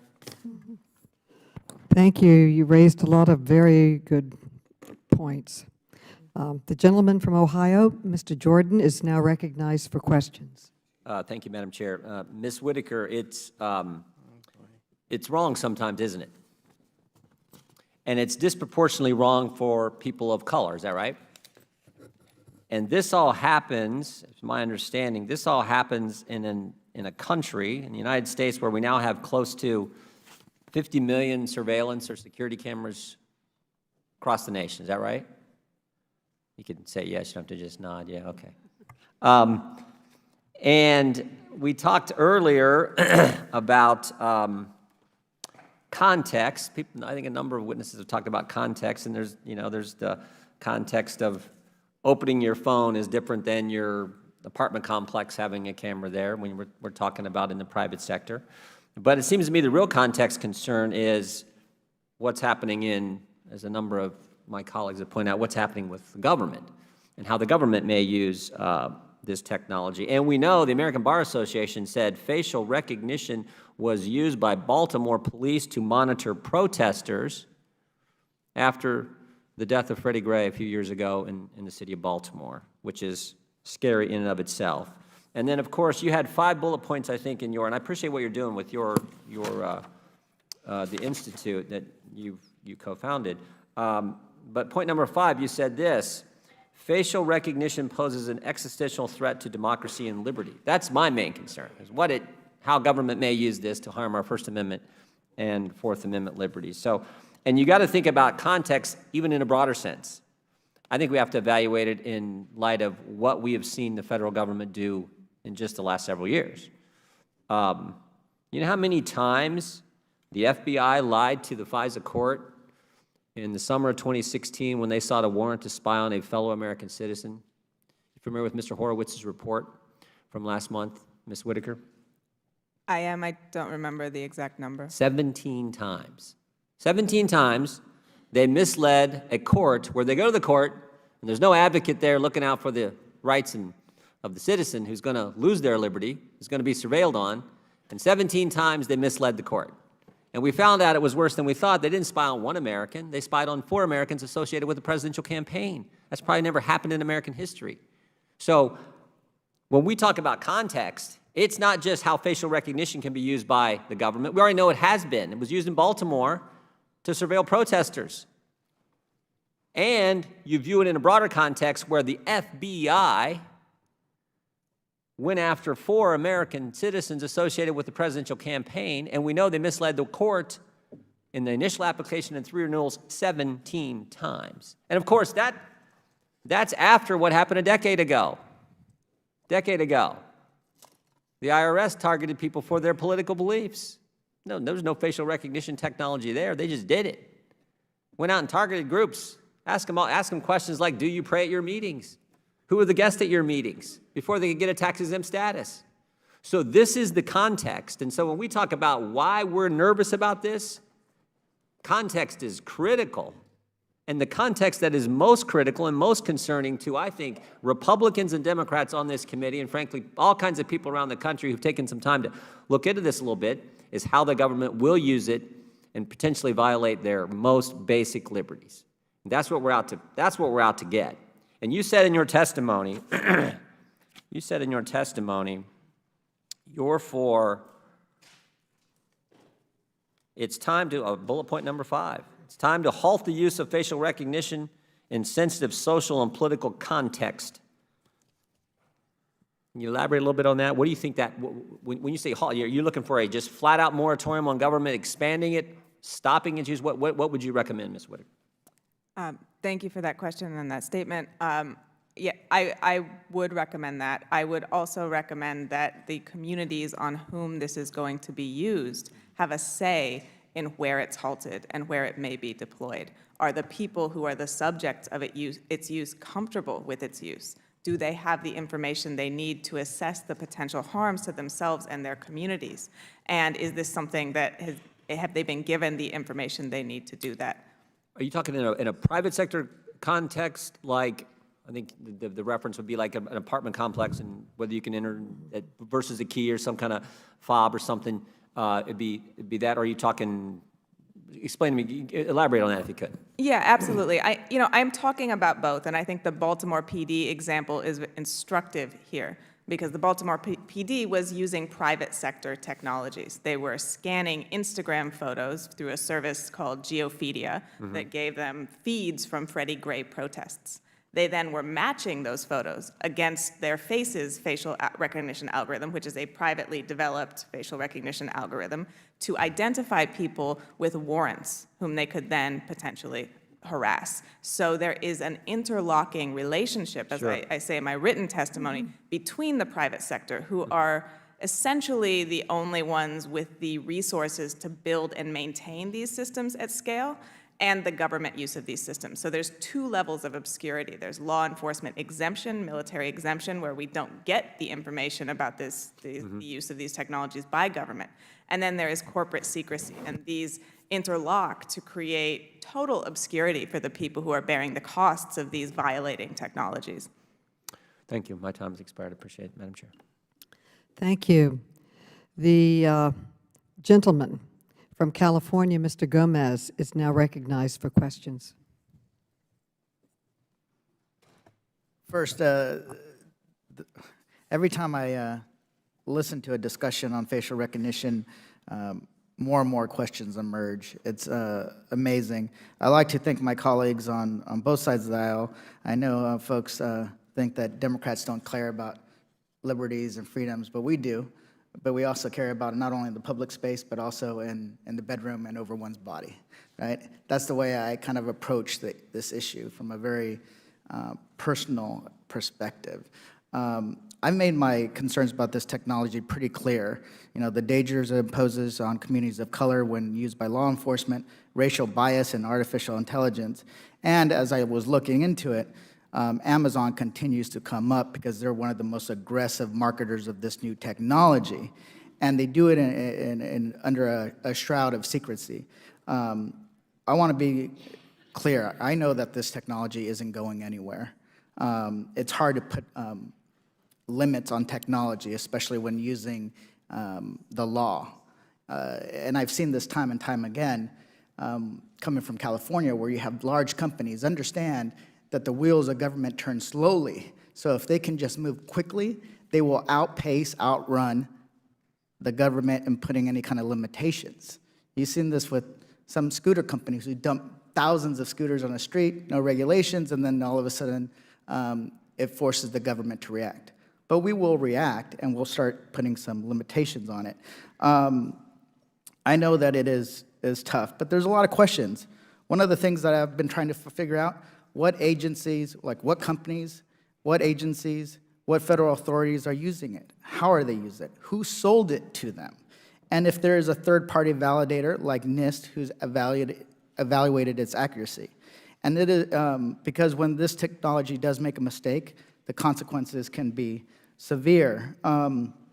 According to the NIST study, it said in identification of applications such as visa or passport fraud detection or surveillance, a false positive to match another individual could lead to a false accusation, detention, or deportation.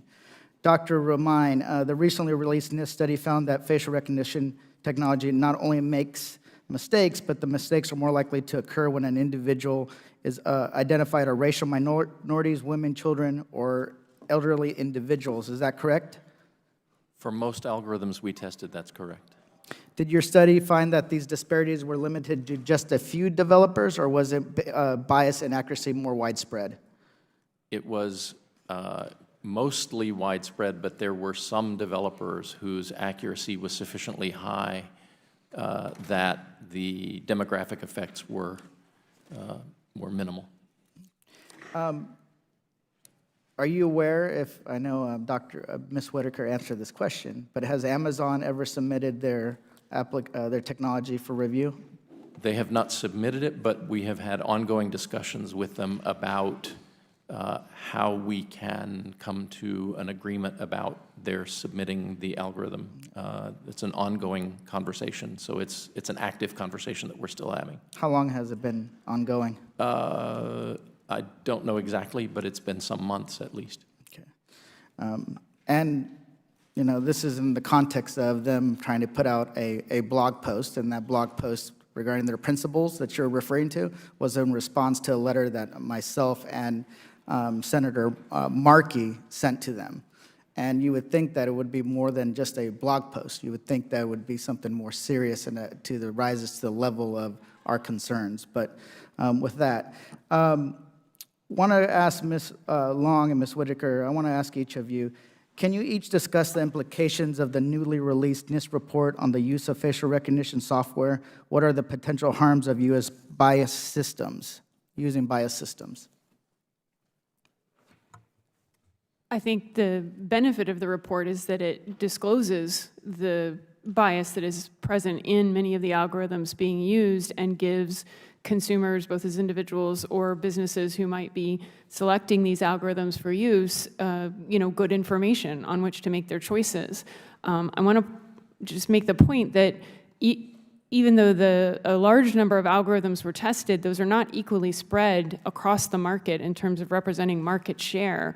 The vast majority of the market right now at the high end, and particularly that is government contracts at federal, state, and local levels, as well as the high-end commercial uses like the NFL or sports stadiums or venues or amusement parks or things like that, overwhelmingly already employ the algorithms that are at the top end of this spectrum and that have very low error rates. So it's not an evenly distributed problem, and that's part of the problem, is understanding where the algorithms are being used and by whom that are causing the most harm. Yeah. Ms. Whitaker, and with that, it will be my end, but I'll let you answer. Thank you. Absolutely. I think it's important to emphasize, as Mr. Jordan did, that accurate facial recognition can also be harmful. So bias is one set of problems, but this goes beyond that.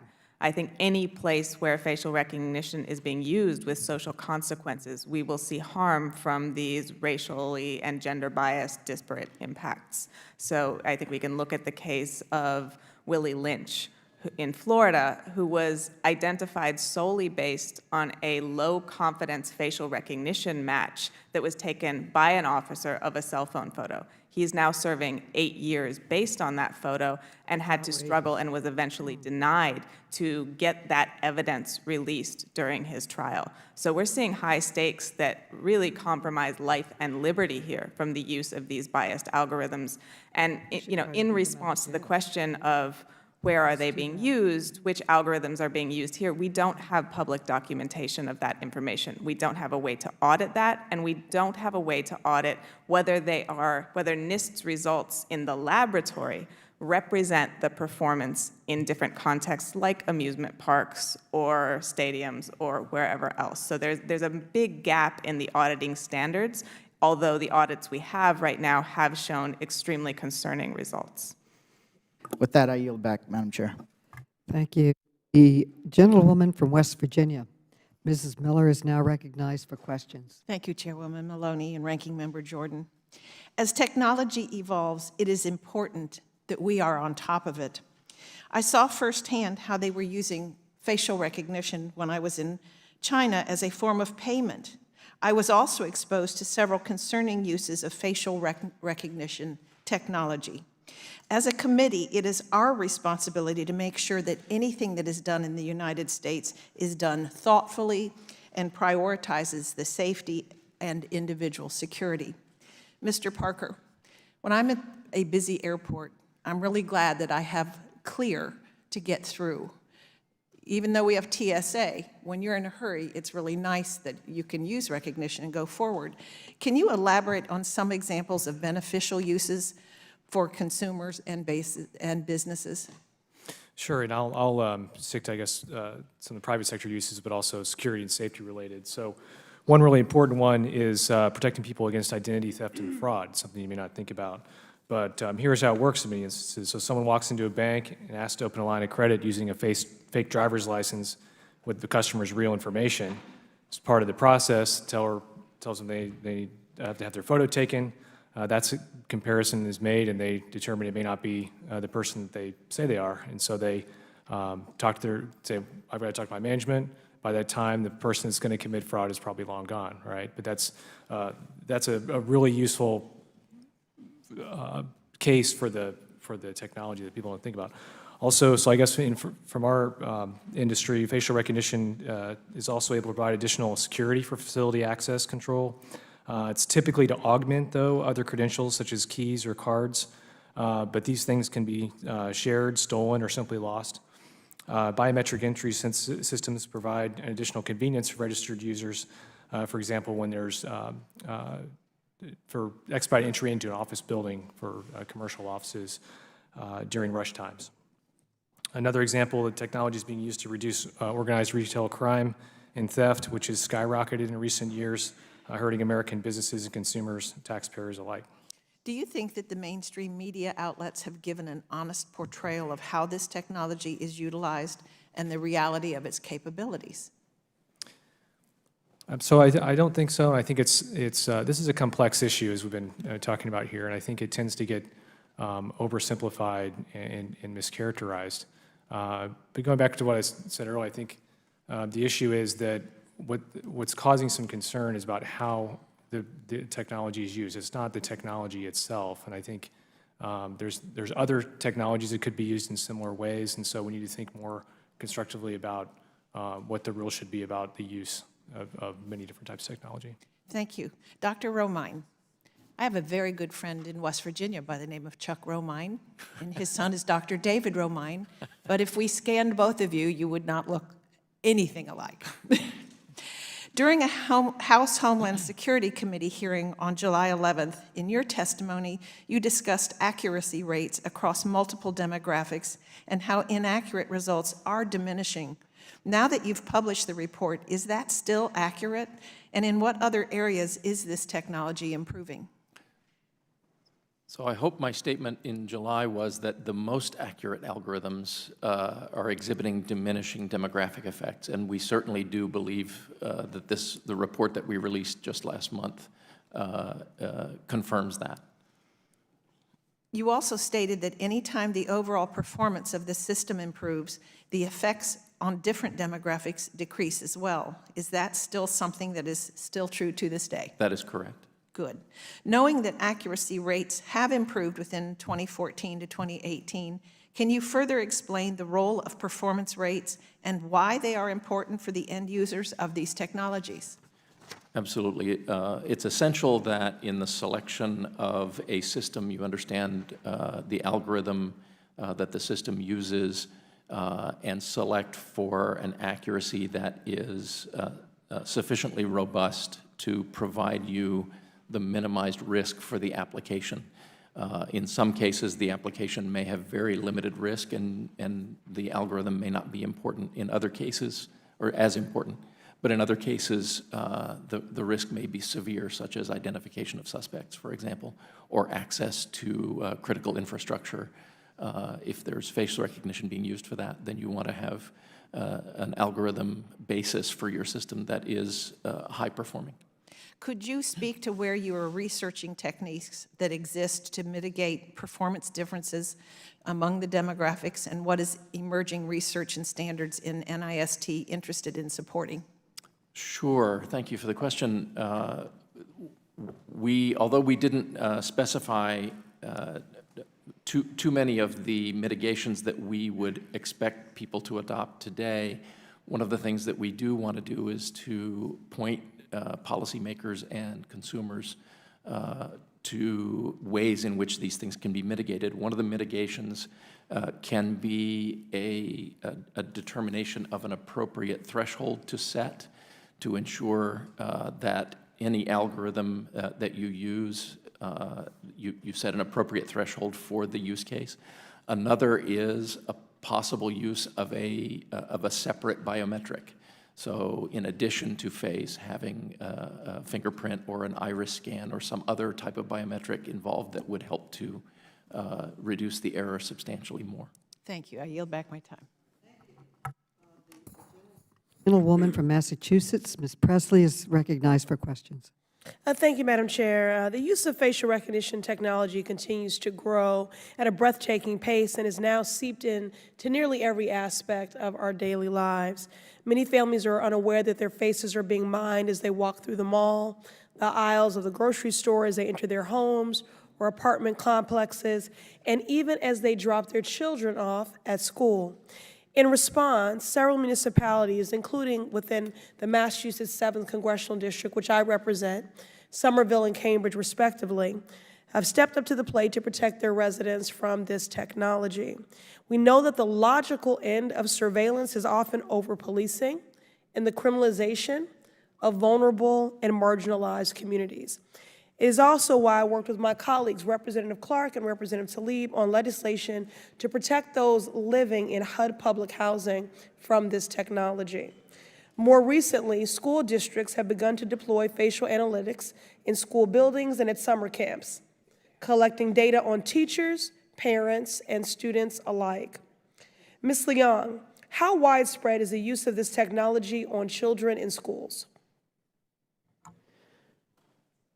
We're seeing facial recognition systems being implemented more and more in schools. I think the actual number is still very small in terms of percentage penetration of the number of schools in this country, but it's certainly spreading and growing. And it's one of the use cases we think is entirely inappropriate, that there's just really no good justification for a facial recognition system in a K-12 school. They're mostly being used in security applications, sometimes in a sort of fear-driven response to school shooter scenarios and things like that, which, in my opinion, they do not adequately address in any meaningful way and is not the best use of funds or the best way to heighten security around schools in response to those threats. The other part of your question, though, is the facial characterization programs, which I think are being used more and more in an educational context, where we're seeing systems that try to evaluate our students paying attention, what's the engagement rate, what's the response rate of students to certain teachers or types of teaching or things like that. As I think was mentioned once earlier in the hearing by someone else, that is based on very questionable data at this point, and I think in the not ready for prime time category definitely qualifies in the sense that we're seeing it very quickly applied in many use cases that the science and the research is not there to back up. And it's particularly concerning when you're talking about children in schools, not only because they're essentially a captive population, but because the labels or decisions that might be made about those children based on that data might be very, very difficult to later challenge or in any way reduce the effects on that particular child. Yeah, serious security and privacy concerns. Dr. Rahman, your study found that the error rate of facial analytics software actually increased when identifying children. Is that correct? For most algorithms, that's correct. Okay. And why was that? We don't know the cause and effect exactly. There's speculation that children's faces have, with less life experience, there are less feature-rich faces, but we don't know that for sure because the convolutional neural networks that are used it's difficult to make a determination of the reason. And many of you have mentioned in which these image databases can be vulnerable to hacking or manipulation. Ms. Whitaker, when children's images are stored in databases, are there any unique security concerns that they raise or that may arise? Absolutely. Security for minors is always a concern. Okay. Well, this technology is clearly biased, inaccurate, and even more dangerous when used in schools where Black and brown students are disproportionately already over-policed and disciplined at higher rates than their white peers for the same minor infractions. In my district, the Massachusetts 7th alone, Black girls are 6 times more likely to be suspended from school and 3 times more likely to be referred to law enforcement, again for the same infractions as their white peers. Our students don't need facial recognition technology that can misidentify them and lead them to the school to confinement pathway.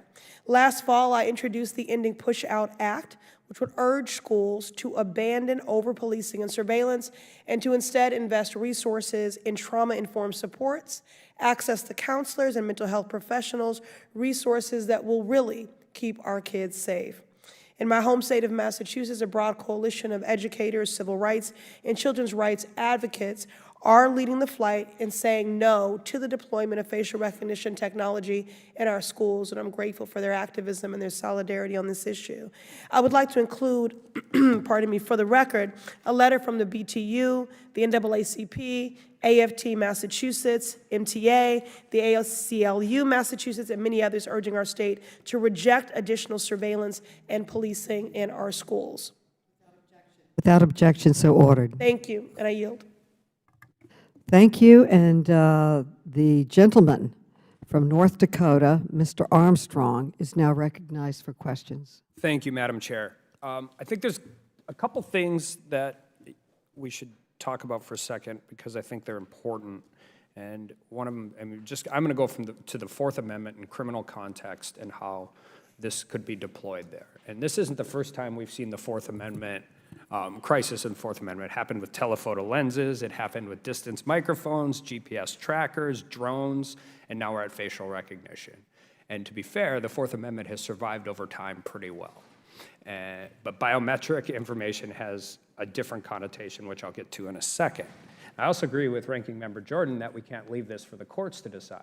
And one of the reasons we can't is the courts are going to take a constitutional view of privacy, not a popular culture view of privacy. And so when we're into the civil context and data sharing and these types of issues, I'll be the first to admit my facial recognition didn't work on my phone over Christmas. You know what I did? Drove immediately to the cell phone store and got a new one. So I understand the convenience of it and those things. But the Carpenter case is a pretty good example of how at least the U.S. Supreme Court is willing to change how they view privacy in the digital age. So part of our job as Congress is to ensure that we write a law and write regulations that ensure that we can maintain those types of privacy standards. Now, one of the reasons biometric, and I wish some people were here, is a little different is because there's one unique thing in a criminal case that is really, really relevant to facial recognition, and that's identity cannot be suppressed. I can suppress a search, I can suppress 40 pounds of marijuana, I can suppress a gun, I can suppress a dead body, but you cannot suppress identity. So as we're continuing to carve through these, one thing I think we have to absolutely understand is in these types of cases, we need to apply a statutory exclusionary rule. Otherwise, any regulations we pass don't really truly matter in a courtroom. And two, we have to figure out a way for meaningful human review in these cases. Because when they say we will never prosecute somebody solely on facial identity, well, that's a fair statement, except there has to be an underlying offense of a crime, so they're prosecuting them on something else as well. And it's really, really important. But I also think it's important to recognize that not all populations are the same. There's a big difference between using facial recognition in a prison setting and even, quite frankly, in a TSA or a border setting than there is for a law enforcement officer walking around the street with a body camera or people getting profiled at a campaign rally. And so we have to continue to have those conversations. But I also want to point out that one of the things we have to do when we're dealing with these types of things in the law enforcement scenario, and I don't care what law enforcement it is, state, local, federal, DEA, all of those issues, have to figure out a way to account for false positives. And the reason I say that is, and I'm going to use not an apples-to-apples analogy, but in North Dakota, we have highway patrolmen have drug dogs. Not all of them, but some of them, and they're multi-use. I mean, our law enforcement usually has those. So if you're speeding down the street or speeding down the highway going 75 and a 55, and you get pulled over, and that highway patrolman happens to have a drug dog in his car, and he walks that drug dog around your car and that dog alerts, and they search your car and they don't find any drugs, and they let you leave, and they give you your speeding ticket and you go along your way, that data never shows up in that dog's training records. It never shows up. So when you're talking about the accuracy of a drug dog, when you're talking about the accuracy of finding a missing girl or any of those issues, we cannot wait until that situation arises. Because if there's a missing girl on the mall out here, I will be the first one standing at the top of the Capitol steps saying, use whatever technology to deploy, grab everybody you can, let's find this little girl. And I agree with that there. But you cannot have regulation unless you have meaningful enforcement. And one of the concerns I have when deploying this technology in a law enforcement setting is it is very difficult by the nature of how that works to deal with those false positives, like my questions are, when we were talking about the missing girl or the rice cookers, is how many people were stopped? How many people were stopped that weren't that person? I'm glad they found her. I'm glad they caught the guys. But we have to be able to have a situation in place where we can hold people accountable. And the only ways I can think of to do that is to continue to develop this. One, use it in populations where, and perfect it. Now, the problem with a prison population is you have a static population. The problem with the mall outside is it's a completely variable population. But I think when we move forward with this, particularly in a law enforcement and criminal setting, we have to recognize the fact that you cannot suppress identity. So it is different than a lot of other technologies. Because if your number is 90% and you stop somebody at 60% and it still happens to be that person, under current criminal framework, I can make that motion, the judge will rule in my favor and say, too bad, still arrested. So with that, I yield back. Thank you. The gentlewoman from Michigan, Ms. Tlaib, is now recognized for questions. Thank you, Madam Chair. I think many of you probably already know I'm particularly disturbed by the aspect of facial recognition technology in being used by landlords and property owners to monitor their tenants, especially in public housing units. In Detroit, for example, the city's public housing authority recently installed security cameras on these public housing units that we believe is going to be something that encroaches onto people's privacy and their civil liberties. These are people's homes. And so I don't think being poor or being working class means somehow that you deserve less civil liberties or less privacy. And so, Ms. Long, what are the privacy concerns associated in enabling facial recognition software to monitor public housing units? If you live in a low-income community, is your civil liberties or your privacy lessened? Thank you for the question. And of course not, at least hopefully not. I think this is a great example of the conversation that needs to happen at the beginning of this, which is what is the problem that they're trying to solve by putting this into a housing complex, any housing complex? What is the landlord or the owner's gain? What is it they're trying to do? Is it convenience? Is it some level of security? Is it just because it's a really cool technology that they offered him on a discount and he wants to use it? What is he trying to gain from it? And then with that in mind, what are the risks to the occupants?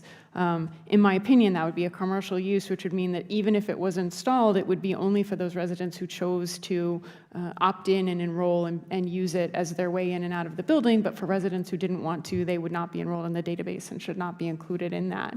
But certainly from a civil liberties point of view, if this was being used in some way, the other laws about inequitable impact or protected classes don't go out the window just because you use a new technology. They are still in place, still need to be applied. It's sometimes a new way of evaluating them because of new technologies, and so they raise challenging questions. Ms. Long, these new technologies, they're for profit, right? The company who designs them sells them for profit. For-profit technology that are coming into communities like mine that is overwhelmingly majority Black, and testing these products, this technology, onto people's homes, the parks, the clinics. It's not stopping. Now I hear my good colleague from Massachusetts talk about them installing it in schools. They're using this as, and I have a police chief that says, oh, this is magically going to disappear crime. But if you look, my residents don't feel less safe.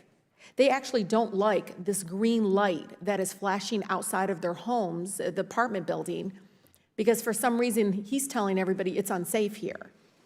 And it is, you know, takes away people's kind of human dignity when you are being policed and surveillance in that way. Now, and this is a question to Dr. Roman, they are now trying to say we're going to use facial technology as like what do they call the key fobs? They want to now use access to people's homes using facial recognition technology on key fobs. So, you know, one of the consequences of that is misidentification. I mean, my colleague on the other side just talked about how he couldn't even access his phone. I am really worried that they're testing. My people, my residents are being used as testing ground for this kind of technology of using it as a key fob. Do you have any comment in regards to that? The only comment I have from the NIST perspective is that the algorithm testing that we do is to provide information to people who will make determinations of what is and is not an appropriate use. That includes this, you know, this committee, any potential regulation or lack of regulation, and any deployment that's made in the private sector or otherwise is outside the purview of NIST. Well, I'm really proud to be co-leading with Congresswoman Presley as well as Congresswoman Yvette Clarke and leading No Biometric Barriers to Housing Act, which would prohibit any, you know, completely ban facial recognition technology on federal funded housing buildings and properties. We should be very careful. I think Congressman Mark Meadows is right. You know, I hear some of my colleagues on both sides saying, well, we got to fix the algorithms. We got to do this. I said, well, I'm not in the business, and we shouldn't be in the business of fixing for-profit technology industries. You know, these new, you know, they call them tools. They give them all these great names, but they are processes in place of, you know, human contact, police officers on the street. I increasingly talk about this with, you know, the police chief and others. And all they can say is, well, we did this and we were able to do that. But like my colleague said, well, how many people did you have to go through? Because I watched while they matched a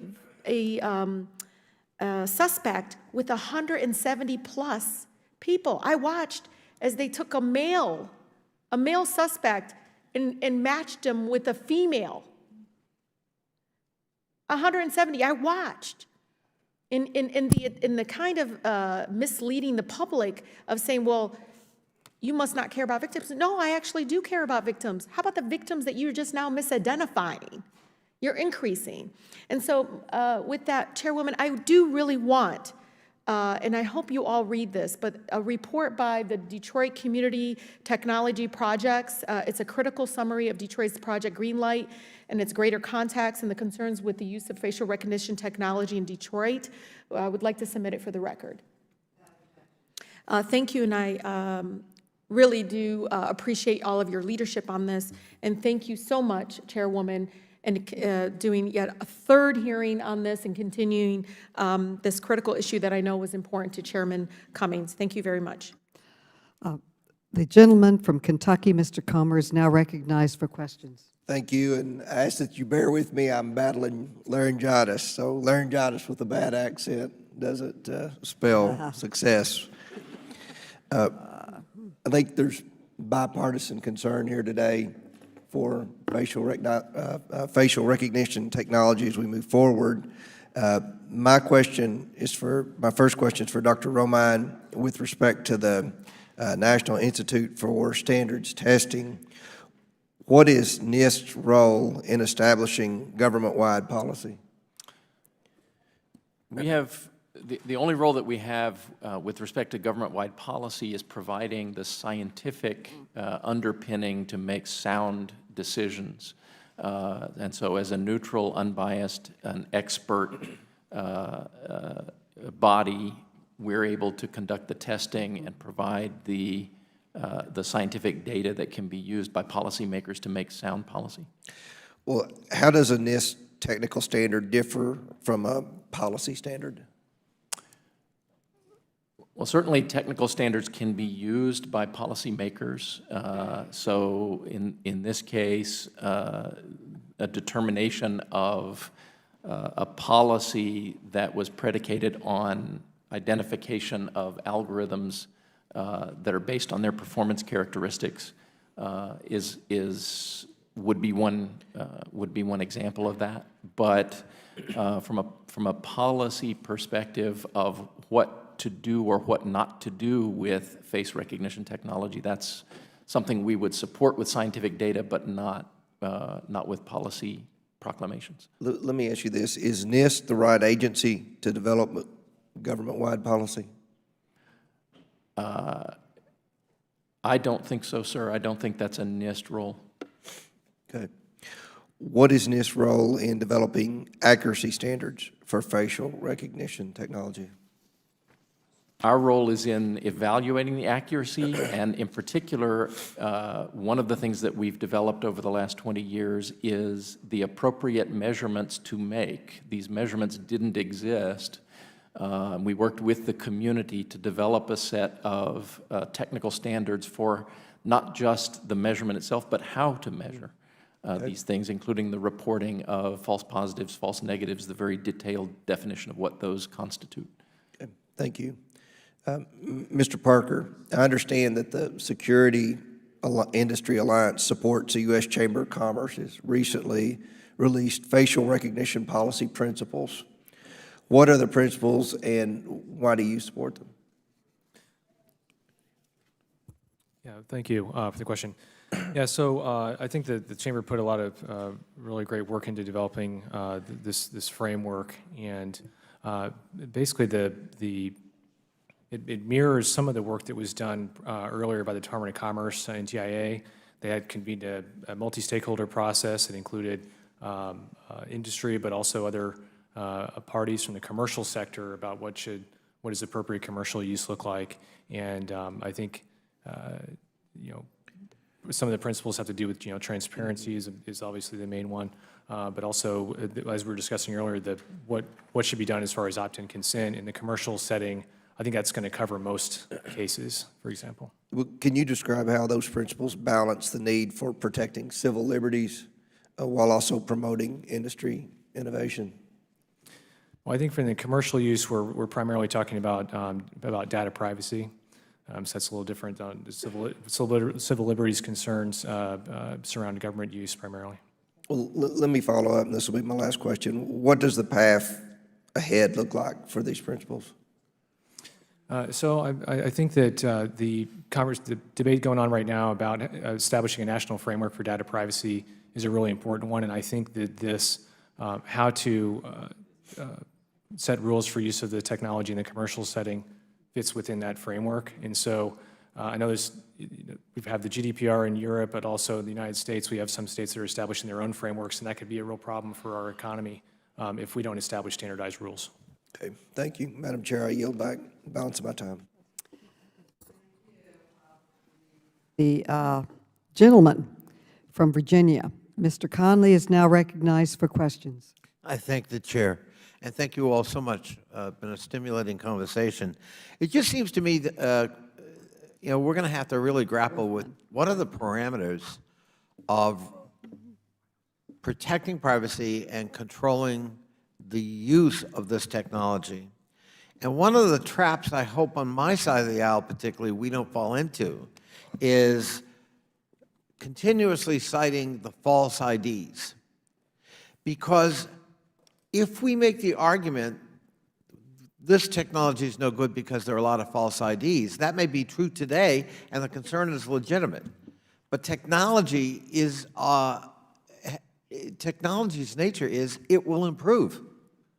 So what will we say when it becomes 95% accurate? Then what? Are we conceding the argument that, well, then you can use it with impunity? I would certainly argue, irrespective of its accuracy, there are intrinsic concerns with this technology and its use. And maybe we have to look at things like opt-in and opt-out, where you actually require the consent of anybody whose face is at issue to be able to transfer it to another party, whether you're government or not government. Mr. Parker, you were talking about primarily being concerned about how government uses facial recognition technology. But do we have any reason to believe the private sector might also generate some concerns? I'm sure, and that's why we need to establish best practices about how it's used, particularly in any applications where there's any kind of serious consequence for errors, for example. Errors. Well, let me give you a different example. So IBM got 1 million photos from a photo hosting site called Flickr. It sent the link to that database, 1 million faces, to Chinese universities. Now, that wasn't the government doing it. It was a private entity, and it wasn't about accuracy. It was about an entire data set going to a foreign adversary who has a track record of actually using this technology to suppress and persecute minorities. For example, Uyghurs, to wit. We know they're doing that. So might you have any concern about a company like IBM engaging in that kind of behavior in transferring an entire data set to Chinese universities with close ties, obviously, to the Chinese government? Yes, certainly, and I think we've seen this reflected in U.S. government policy, too, which has established a restriction on exports to a number of Chinese companies, particularly those that are developing this technology that we're talking about. Ms. Whitaker, your views about that? Well, I think that highlights one of the issues that trying to implement consent raises, which is that those photos are already on Flickr. Those are photos that someone may have put on Flickr during a very different internet, when facial recognition at scale was not a technical possibility the way it is today. And they are now being scraped by IBM. They're being scraped by many, many other researchers to comprise these data sets that are then being used to train these systems that may be erroneous, that may target our communities, and that may violate our civil liberties. So where we ask for consent, how consent could work, given that we have a 20-year history where we've clicked through consent notifications without reading them as a matter of habit to get to the core technical infrastructures of our lives, remains a big open question. And I think we would need to be able to answer that. Certainly, I think we could agree, could we not, that whether I clicked consent for Flickr or any other entity to have access to and within reason use my photo, I never contemplated having that photo transferred to a foreign government or to a university with close ties to a foreign government. Yes, or to have a corporation use it to train a system that they might sell to law enforcement in ways that targets your community. Right. There's a lot of things we did not consent to. Well, it just seems to me, Madam Chairman, that this being the third hearing where we all have expressed concern about the zone of privacy and, frankly, informed consent about citizens or non-citizens whose data, in this case their face, may be used and how it may be used and transferred to a third party. We've got some work to do in figuring out the rules of engagement here and how we protect fundamental privacy rights of citizens, unless we want to go down the road of expanding and transforming the whole definition of the zone of privacy. And that's a very different debate. But it seems to me that we can't only concede that technology will drive the terms of reference for privacy. Thank you, Madam Chairman. Thank you. The gentleman from Wisconsin, Mr. Grothman, is now recognized for questions. Okay, maybe I'll start with Ms. Whittaker, but anybody else can jump in if they want, I guess. Could you go over a little bit the degree or how this technology is being used in China today? First of all, I'd like to thank Mr. Conley for his comments. I think the inference that the major problem here is getting false information is, I don't think, the biggest concern. I think the biggest concern is it becomes more and more, it's better and better as the evil uses that it's used for. And some of my colleagues seem to imply that as long as we're not getting any false information, the more apparently the more information we have, the better. I think sometimes the less information the government has, the better. But, okay, Ms. Whittaker, go ahead. Absolutely. Thank you for the question. I want to preface my answer by saying that I'm an expert on artificial intelligence, and I understand the tech industry very well. I'm not a China expert. However, it is very clear that these technologies are being used in China to implement social control and the targeting of ethnic minorities. You have networks of facial recognition systems that are designed to recognize individuals as they go about their daily lives and issue things like tickets if they jaywalk, if they are recognized by a facial recognition system. Could it be used, people attend religious ceremonies in China, would it be used there?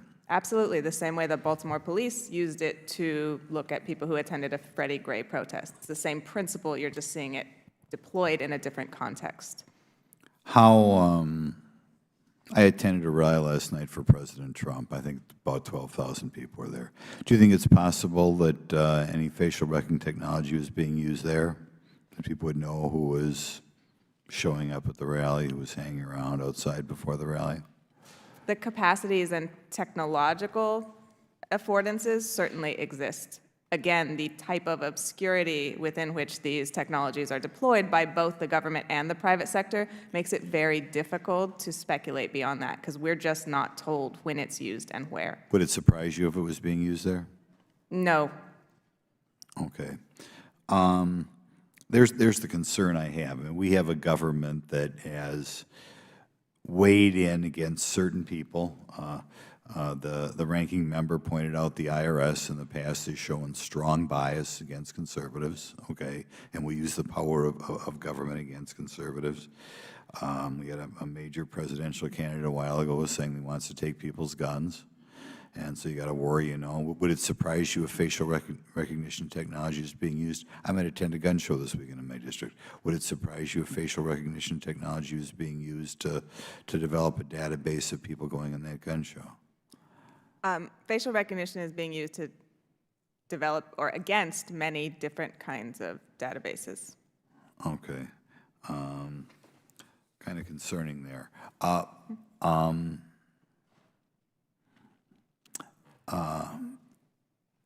To me, that is the major concern, that our country will work its way towards China as we have, I think a while back we had a presidential candidate, you know, hostily question a prospective judge because they were a member of the Knights of Columbus, which is kind of scary. Could you see the day coming in which we are using facial technology to identify which people are, say, attending a Catholic church that apparently seems to bother some people?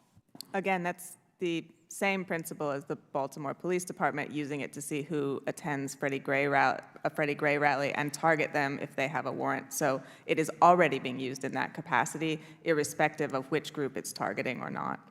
If you'd set up a Catholic church in China, do you think the Red Chinese government would probably be trying to use facial recognition technology to know in the future who is a member of that church? I don't know if they have any Knights of Columbus chapters in China, but, you know, identifying in China if you show up at a Knights of Columbus meeting. Again, the technological capabilities exist, but I am an artificial intelligence expert, not a Chinese geopolitical expert. Anybody else want to comment on what's going on in China? I think it is a model for authoritarian social control that is backstopped by extraordinarily powerful technology. I think one of the differences between China and the U.S. is that their technology is announced as state policy. In the U.S., this is primarily corporate technology that is being secretly threaded through our core infrastructures without that kind of acknowledgement. Right. Amazon, a big player here? Absolutely. Amazon's one of the biggest. And they're a very political group, aren't they? Or they have expressed strong political opinions? They certainly hire many lobbyists. Okay, I think that they have. Okay, thank you for giving me an extra few seconds. Thank you.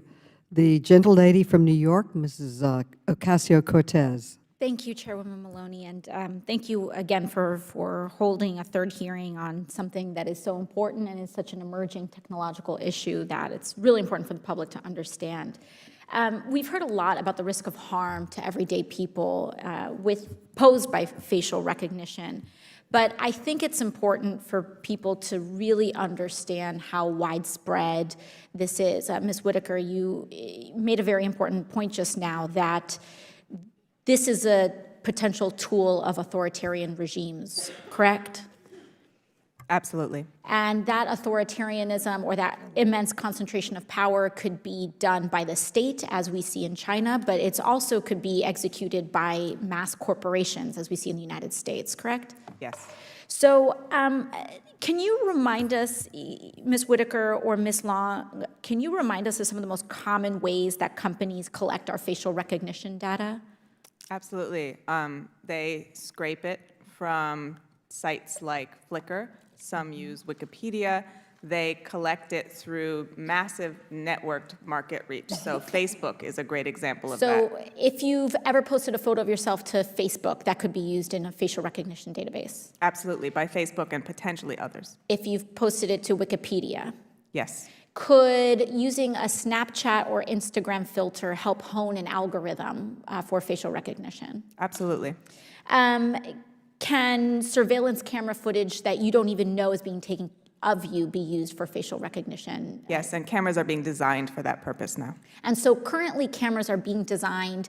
People think, you know, I'm going to put on a cute filter and have puppy dog ears and not realize that that data is being collected by a corporation or the state, depending on what country you're in order to track your, to surveil you potentially for the rest of your life. Is that correct? Yes.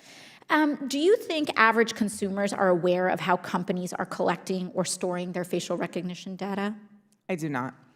And what can a consumer or a constituent like mine do if they've been harmed by companies' improper collection? In a previous hearing, we were talking about how facial recognition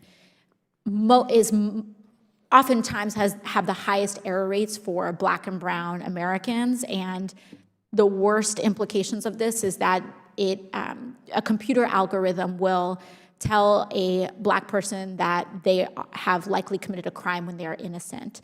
How can a consumer or a constituent really have any sort of recourse against a company or an agency if they've been misidentified? Right now, there are very few ways. There's the Illinois Biometric Information Privacy Law that allows private actors to bring litigation against companies for corporate misuse of biometric data. But one, you have to know it's been collected. Two, you have to know it's been misused. And three, you have to have the resources to bring a suit, which is a barrier to entry that many of those most likely to be harmed by this technology cannot surpass. So let's say if you walk into a technology store, or as this technology spreads, you just walk into a store in the mall, and because the error rates for facial recognition are higher for Black and brown folks, you get misidentified as a criminal. You walk out, and let's say an officer stops you and say, someone has accused you of a crime, or we think that you've been accused of a crime. You have no idea that facial recognition may have been responsible for you being mistakenly accused of a crime. Is that correct? That's correct, and we have evidence that it's often not disclosed. And so that evidence is often not disclosed, which also compounds on our broken criminal justice system, where people very often don't get entitled to the evidence against them when they're accused of a crime. Is that correct? Yes, the Willie Lynch case in Florida is case in point. So what we're seeing here is that these technologies are almost automating injustices, both in our criminal justice system, but also automating biases that compound on the lack of diversity in Silicon Valley as well.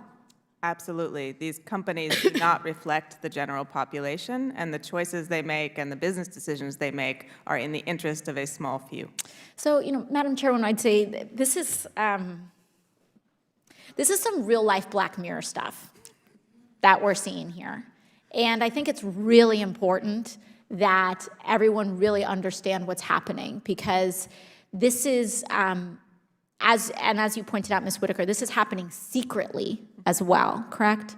Yes. All right, thank you, and that's my time. Gentleman from Pennsylvania, Mr. Keller is now recognized for 5 minutes. Thank you, Madam Chair. And I just want to say that we all represent many people that are probably not familiar with the commercial and the government's use of facial recognition technology. I mean, there's a lot of technology out there.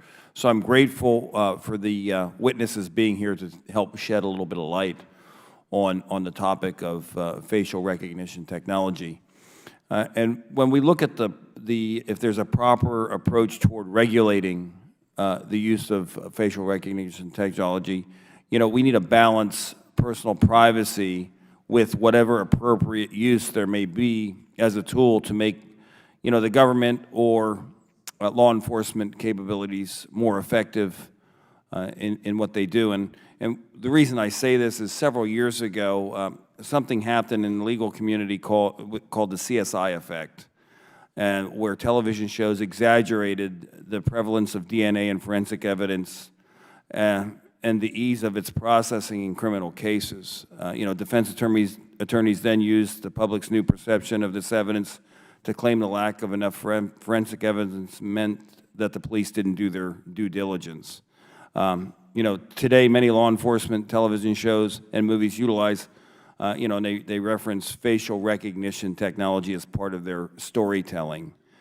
You know, so there's a lot of concerns here, and there is, you know, I have concerns with, you know, the Fourth Amendment and, you know, all of our rights that we have. And I guess, Mr. Parker, if you could just maybe explain to what extent do you think the current pop culture is filled with an exaggerated or distorted view of how prevalent the use or if there's an appropriate use of facial recognition technology? Yeah, I guess first of all, I do think that it has, I mean, if you look at the portrayal of the technology in the media, it's far beyond what we can do right now. So that's one thing to consider.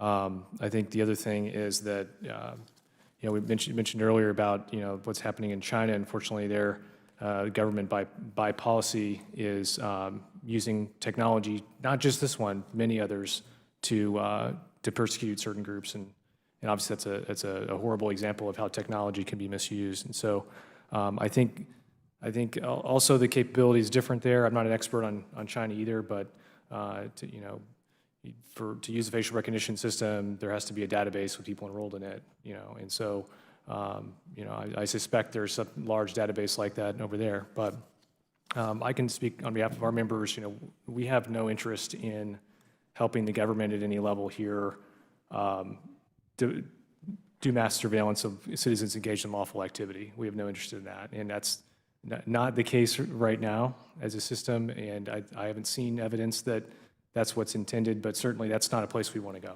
Yeah, and you mentioned that, you know, technology can be a great tool, and it can, and it goes with anything. Our phones can keep us very well connected and do things. It can become a great hindrance and distraction, too, and be used for a lot of malicious and evil things. I mean, a lot of people now bully using, you know, social media and so on. So that can happen with anything, and it's a matter of how we effectively regulate that and make sure it doesn't get used inappropriately.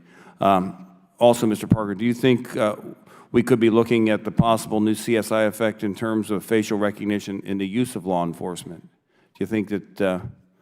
Yeah, so that is a risk, and I think you're right to identify that. I think the key here is to have really locked down and thorough use policies and constraints.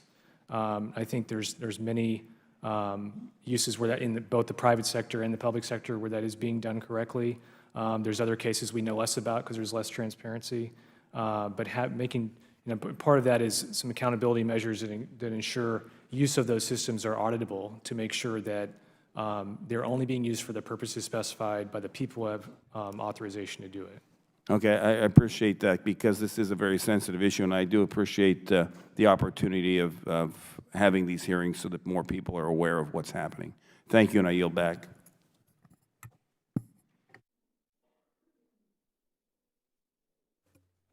Thank you. I recognize the gentlewoman from New Mexico, Ms. Holland, for questions. Thank you, Mr. Chair. Thank you all so much for being here today. We appreciate your time and effort in this hearing. I recently read that some employers have begun using facial recognition technology to help decide who to hire. At certain companies, such as Hilton and Unilever, job applicants can complete video interviews using their computer or cell phone cameras, which collect data on characteristics like an applicant's facial movements, vocal tone, and word choice.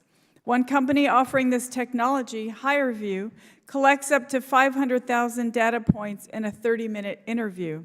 The algorithm then ranks the applicant against other applicants based on the so-called employability score. Job applicants who look and sound like the current high performers at the company receive the highest scores. Ms. Whitaker, I have two questions for you. One, isn't it true that the use of facial recognition and characterization technology in job application processes may contribute to biases in hiring practices? And if yes, can you please elaborate? It is absolutely true. And the scenario that you described so well is a scenario in which you create a bias feedback loop, in which the people who are already rewarded and promoted and hired to a firm become the models for what a good employee looks like. So if you look at the executive suite at Goldman Sachs, which also uses HireVue for this type of hiring, you see a lot of men, a lot of white men. And if that becomes the model for what a successful worker looks like, and then that is used to judge whether my face looks successful enough to get a job interview at Goldman Sachs, we're going to see a kind of confirmation bias in which people are excluded from opportunity because they happen not to look like the people who had already been hired. Thank you so much for that. So, Ms. Whitaker, would you agree that granting higher employability scores to candidates who look and sound like high-ranking employees may lead to less diversity in hiring then? I would agree, and I would also say that that methodology is not backed by scientific consensus. Thank you. Ms. Leong, do you envision any privacy concerns that may arise when employers collect, store, and use the data generated from video job interviews? Yes. Thank you for the question. That is absolutely a concern since the individuals may not be aware of what data is being collected, especially if some of those systems are being used, maybe even in an in-person interview, but there's a camera running that's collecting some sort of characterization profile, and that the person may or may not be aware of that, or whether that's part of the decision-making process for their application. Thank you so much. So I, like many of my colleagues have expressed, am concerned over the use of this technology. I'm concerned that face recognition technology disenfranchises individuals who don't have access to internet or video-enabled devices, which is an awful lot of people in this country, because broadband internet is an issue in so many rural communities and other communities throughout this country. I'm worried that relying on algorithms to predict high-ranking employees will only inhibit the hiring of a more diverse workforce. Dr. Romine, your testimony today highlighted many of these risks. NIST showed that commercial face recognition algorithms misidentified racial minorities and women at substantially higher rates than white males. As members of Congress, we must develop legislation to ensure we get the best of the benefits of this technology while minimizing the risks of bias in employment decisions. And Chairwoman, I yield back. That concludes our hearing. We have no other witnesses. The ranking member, I'm recognizing him and others on this side of the aisle for 5 minutes, and then we'll close with 5 minutes. I think the chair, and I will take all of 5. The broad outlines of what we're trying to do legislatively, sort of as a start, and we're working with the chair and with members of the majority as well, really is first just an assessment. I'm talking again, largely what government's doing, what the federal government's doing. So the first thing we'd like to ask for is we just want to know which agencies are using this, how they're using it, to what extent is it happening. And as I think several of you testified, but certainly Ms. Whitaker, we just don't know that. We don't know to what extent is the FBI using, to what extent are other agencies using, IRS, any other agency.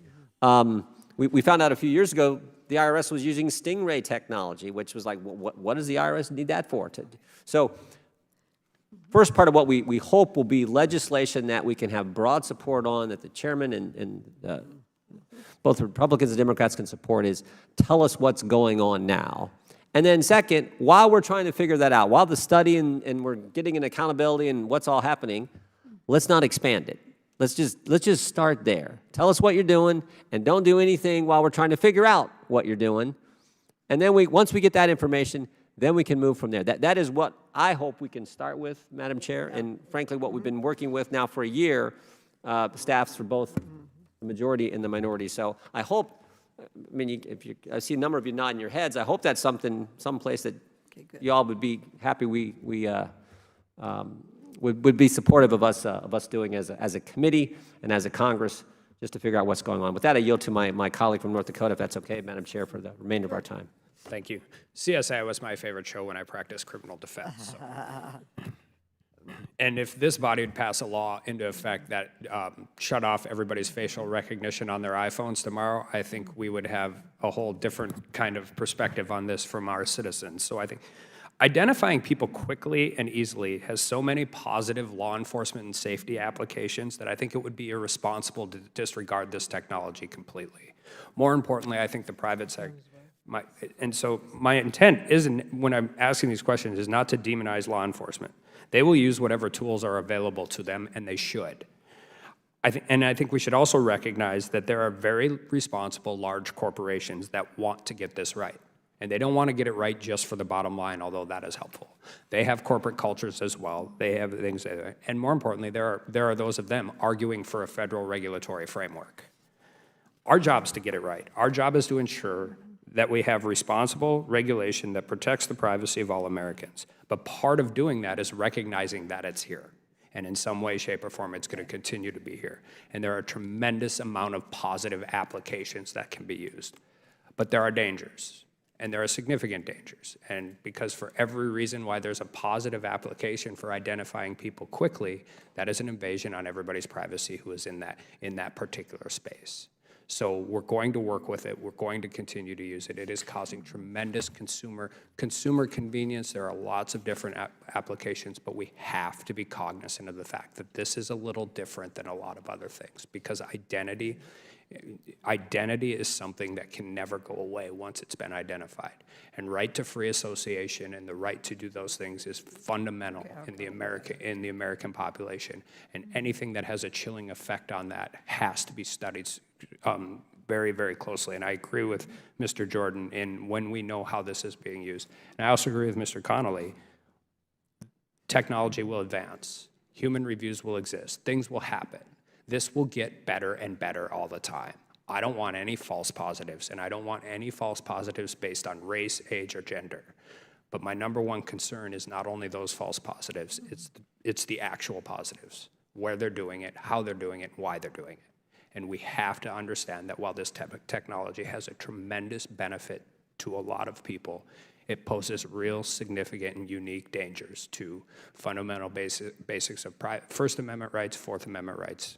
And we have to continue to work forward and work. I should also say, this isn't the first time the government's been behind the 8 ball on these issues. We're so far behind on online piracy. We're so far behind on data collection, data sharing, and those types of issues. And one of the dangers we run into with that is by the time we get around to dealing with some of these issues, society has come to accept them. And how the next generation views privacy in a public setting is completely different than how my generation and generations above us viewed privacy in a public setting.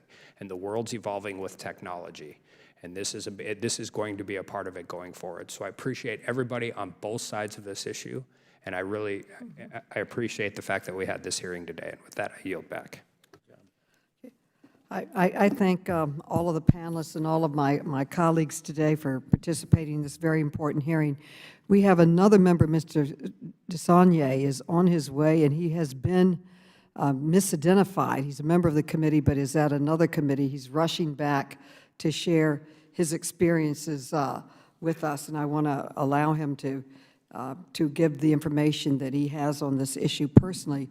But I do want to say that one of the things that came out of the hearing is that it really is not ready for prime time, and it can be used in many positive ways, but it can also, as many witnesses pointed out, Mrs. Whitaker even showed a case allegedly where a person was innocent yet put into jail based on false information of his identity, which certainly needs to be investigated. But it can be used for positive ways, but also severely impact the civil rights and liberties of individuals. At this point, I'd like to recognize my colleague from the great state of California. Can he finish his questions and his statement? Because he was misidentified. He was one of the 28 that the American Civil Liberties Union showed was misidentified. So I recognize my colleague now. Thank you, Madam Chair. I did have a constituent at a town hall say that it was, in my case, was actually a step up from being a member of Congress to being a criminal, but I was quite offended on behalf of all of us that somebody would. Well, I really want to thank the chair and the ranking member for having this meeting. It's really important, being from the Bay Area, having had a relationship with a lot of these tech companies and having that relationship strained recently, and the benefit that this technology could give us, but the over-marketing of the benefit and the lack of social responsibility, as Mr. Gomez said. In the past, I had a privacy bill in the legislature that was killed, and it basically came from a district attorney in Northern California who told me about a serial rapist who was getting his victims' information from third-party data that he was paying for, and we provided an opt-out. It was killed fairly dramatically in the first committee in the Assembly after I was able to get it out of the Senate. I tried to get Mr. Gomez to help me in those days. But so in that context, if I had a dime for every time one of these companies told me when I asked a reasonable question that I was inhibiting innovation, I'd be a wealthy person. And I appreciate the work you do. But in the context of facial recognition and what is a meaningful sort of reflection, I've said this at this committee before, that Justice Brandeis famously said Americans have a right to be left alone. How are you left alone in this kind of surveillance economy? So facial recognition, important to get it right, in my personal experience, but also the overlay of all the other data accumulation. So how do we get, Ms. Leong, first of all, what's the danger in allowing companies, when we've seen Facebook absorb a $5 million penalty when they quite consciously, and I refer to some of my former friends in the tech company in the Bay Area as being led by a culture of self-righteous sociopath, where they think that it's all right to take advantage of people, and they get reinforced by the money they make without thinking of the social consequences. So given that they were willing to absorb a $5 billion hit by ignoring the settlement that they agreed to, in this kind of culture, what's the danger in allowing companies like Facebook to having access to not just facial templates, but the interaction with all the other data they're collecting? Thank you very much for the question. I think that demonstrates greatly the comment that was made earlier about the interrelationship between public and private uses of this technology and how those sometimes can feed off each other in beneficial or not so beneficial ways. And your earlier comment was to the nature of our surveillance technology, I think, is the underlying question in terms of what is it that we want to accept and live with in our country based on our values, and then how does technology enable that? I was not asked to show my identification to come into this building today, even though most buildings in Washington I would have to show it. To show up and go to a meeting, I'd have to give my ID, but because this is a government building, I was checked for a physical security threat with a scanner, but I was not required to identify myself to come in. I would hope that that would not change just because now it could be collected passively or I could be identified off of a video feed, that I still have the right to come into this place of government without that. And I think that demonstrates that we need to focus on what the things are that we are protected, which have been discussed so clearly here today in terms of our values and freedoms and liberties, and then how we don't let the technology, because it's here, or because it can do certain things, or because it's even convenient that it does certain things, impinge on those in ways that we don't think through carefully and are not ready to accept those compromises. So how do Americans be allowed to be left alone in this environment? What does affirmative consent look like? Well, in a commercial setting or a commercial context, the company should not be using facial recognition technology unless a person has said they want to use it for the benefit or convenience that it provides. So if I want to use it as a member of a limited membership retail establishment, or if I want to use it to get VIP privileges at a hotel or expedite my check-in at a conference, I can choose to do that, but I would know that I was doing it. I would have to enroll in that system consciously. It's not something that could happen to me without my awareness. Okay, and who owns the data when you look at this? We've had hearings about car companies saying they own the diagnostics and the GPS. All these private sectors say they own it. Shouldn't we own that? Ownership of data is a very complicated topic and way to look at it, because it isn't something that should be able to necessarily be sold, which is really the nature of property. But in terms of the rights to who has to use it, yes, that should be very clearly spelled out in terms of if I've agreed to a certain amount of service in return for enrolling in a facial recognition system, I have a reasonable expectation not to have that data scraped or used for some other undisclosed purposes that I'm not aware of. Thank you. Thank you, Madam Chair. Thank you for indulging my schedule. Thank you so much. I'm so glad you could get back. And just in closing, very briefly, I think this hearing showed that this is a wide-scale use. We don't even have a sense of how widely it's being used, yet there's very little transparency of how or why it's being used, and what security measures are put in place to protect the American people from that use and their own privacy concerns. And we also have the dual challenge not only of encouraging and promoting innovation, but also protecting the privacy and safety of the American consumer. I was very much interested in the passion on both sides of the aisle to work on this and get some accountability and reason to it. And I believe that legislation should be bipartisan. I firmly believe the best legislation is always bipartisan. And I hope to work in a very committed way with my colleagues on this side of the aisle and the other side of the aisle to coming up with common sense facial recognition legislation. I would now like to recognize for closing Mr. Gomez, who was also misidentified and has personal experience with this. So thank you, and thank you very, very much to all of our panelists. Thank you, Madam Chair. First, I just want to thank all the panelists for being here. All the questions we've had, we even have, we have twice as many more that we didn't even have a chance to ask.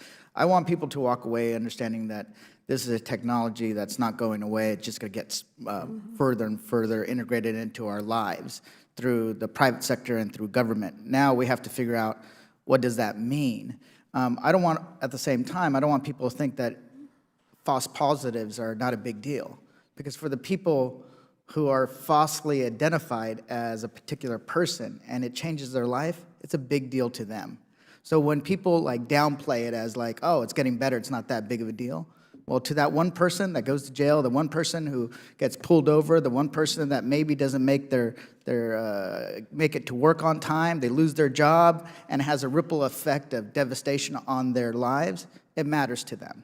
And it should matter to all of us. So it's not one or the other, because I do believe that this will get better and better and better, and we have to put the parameters on it, on that use of that technology.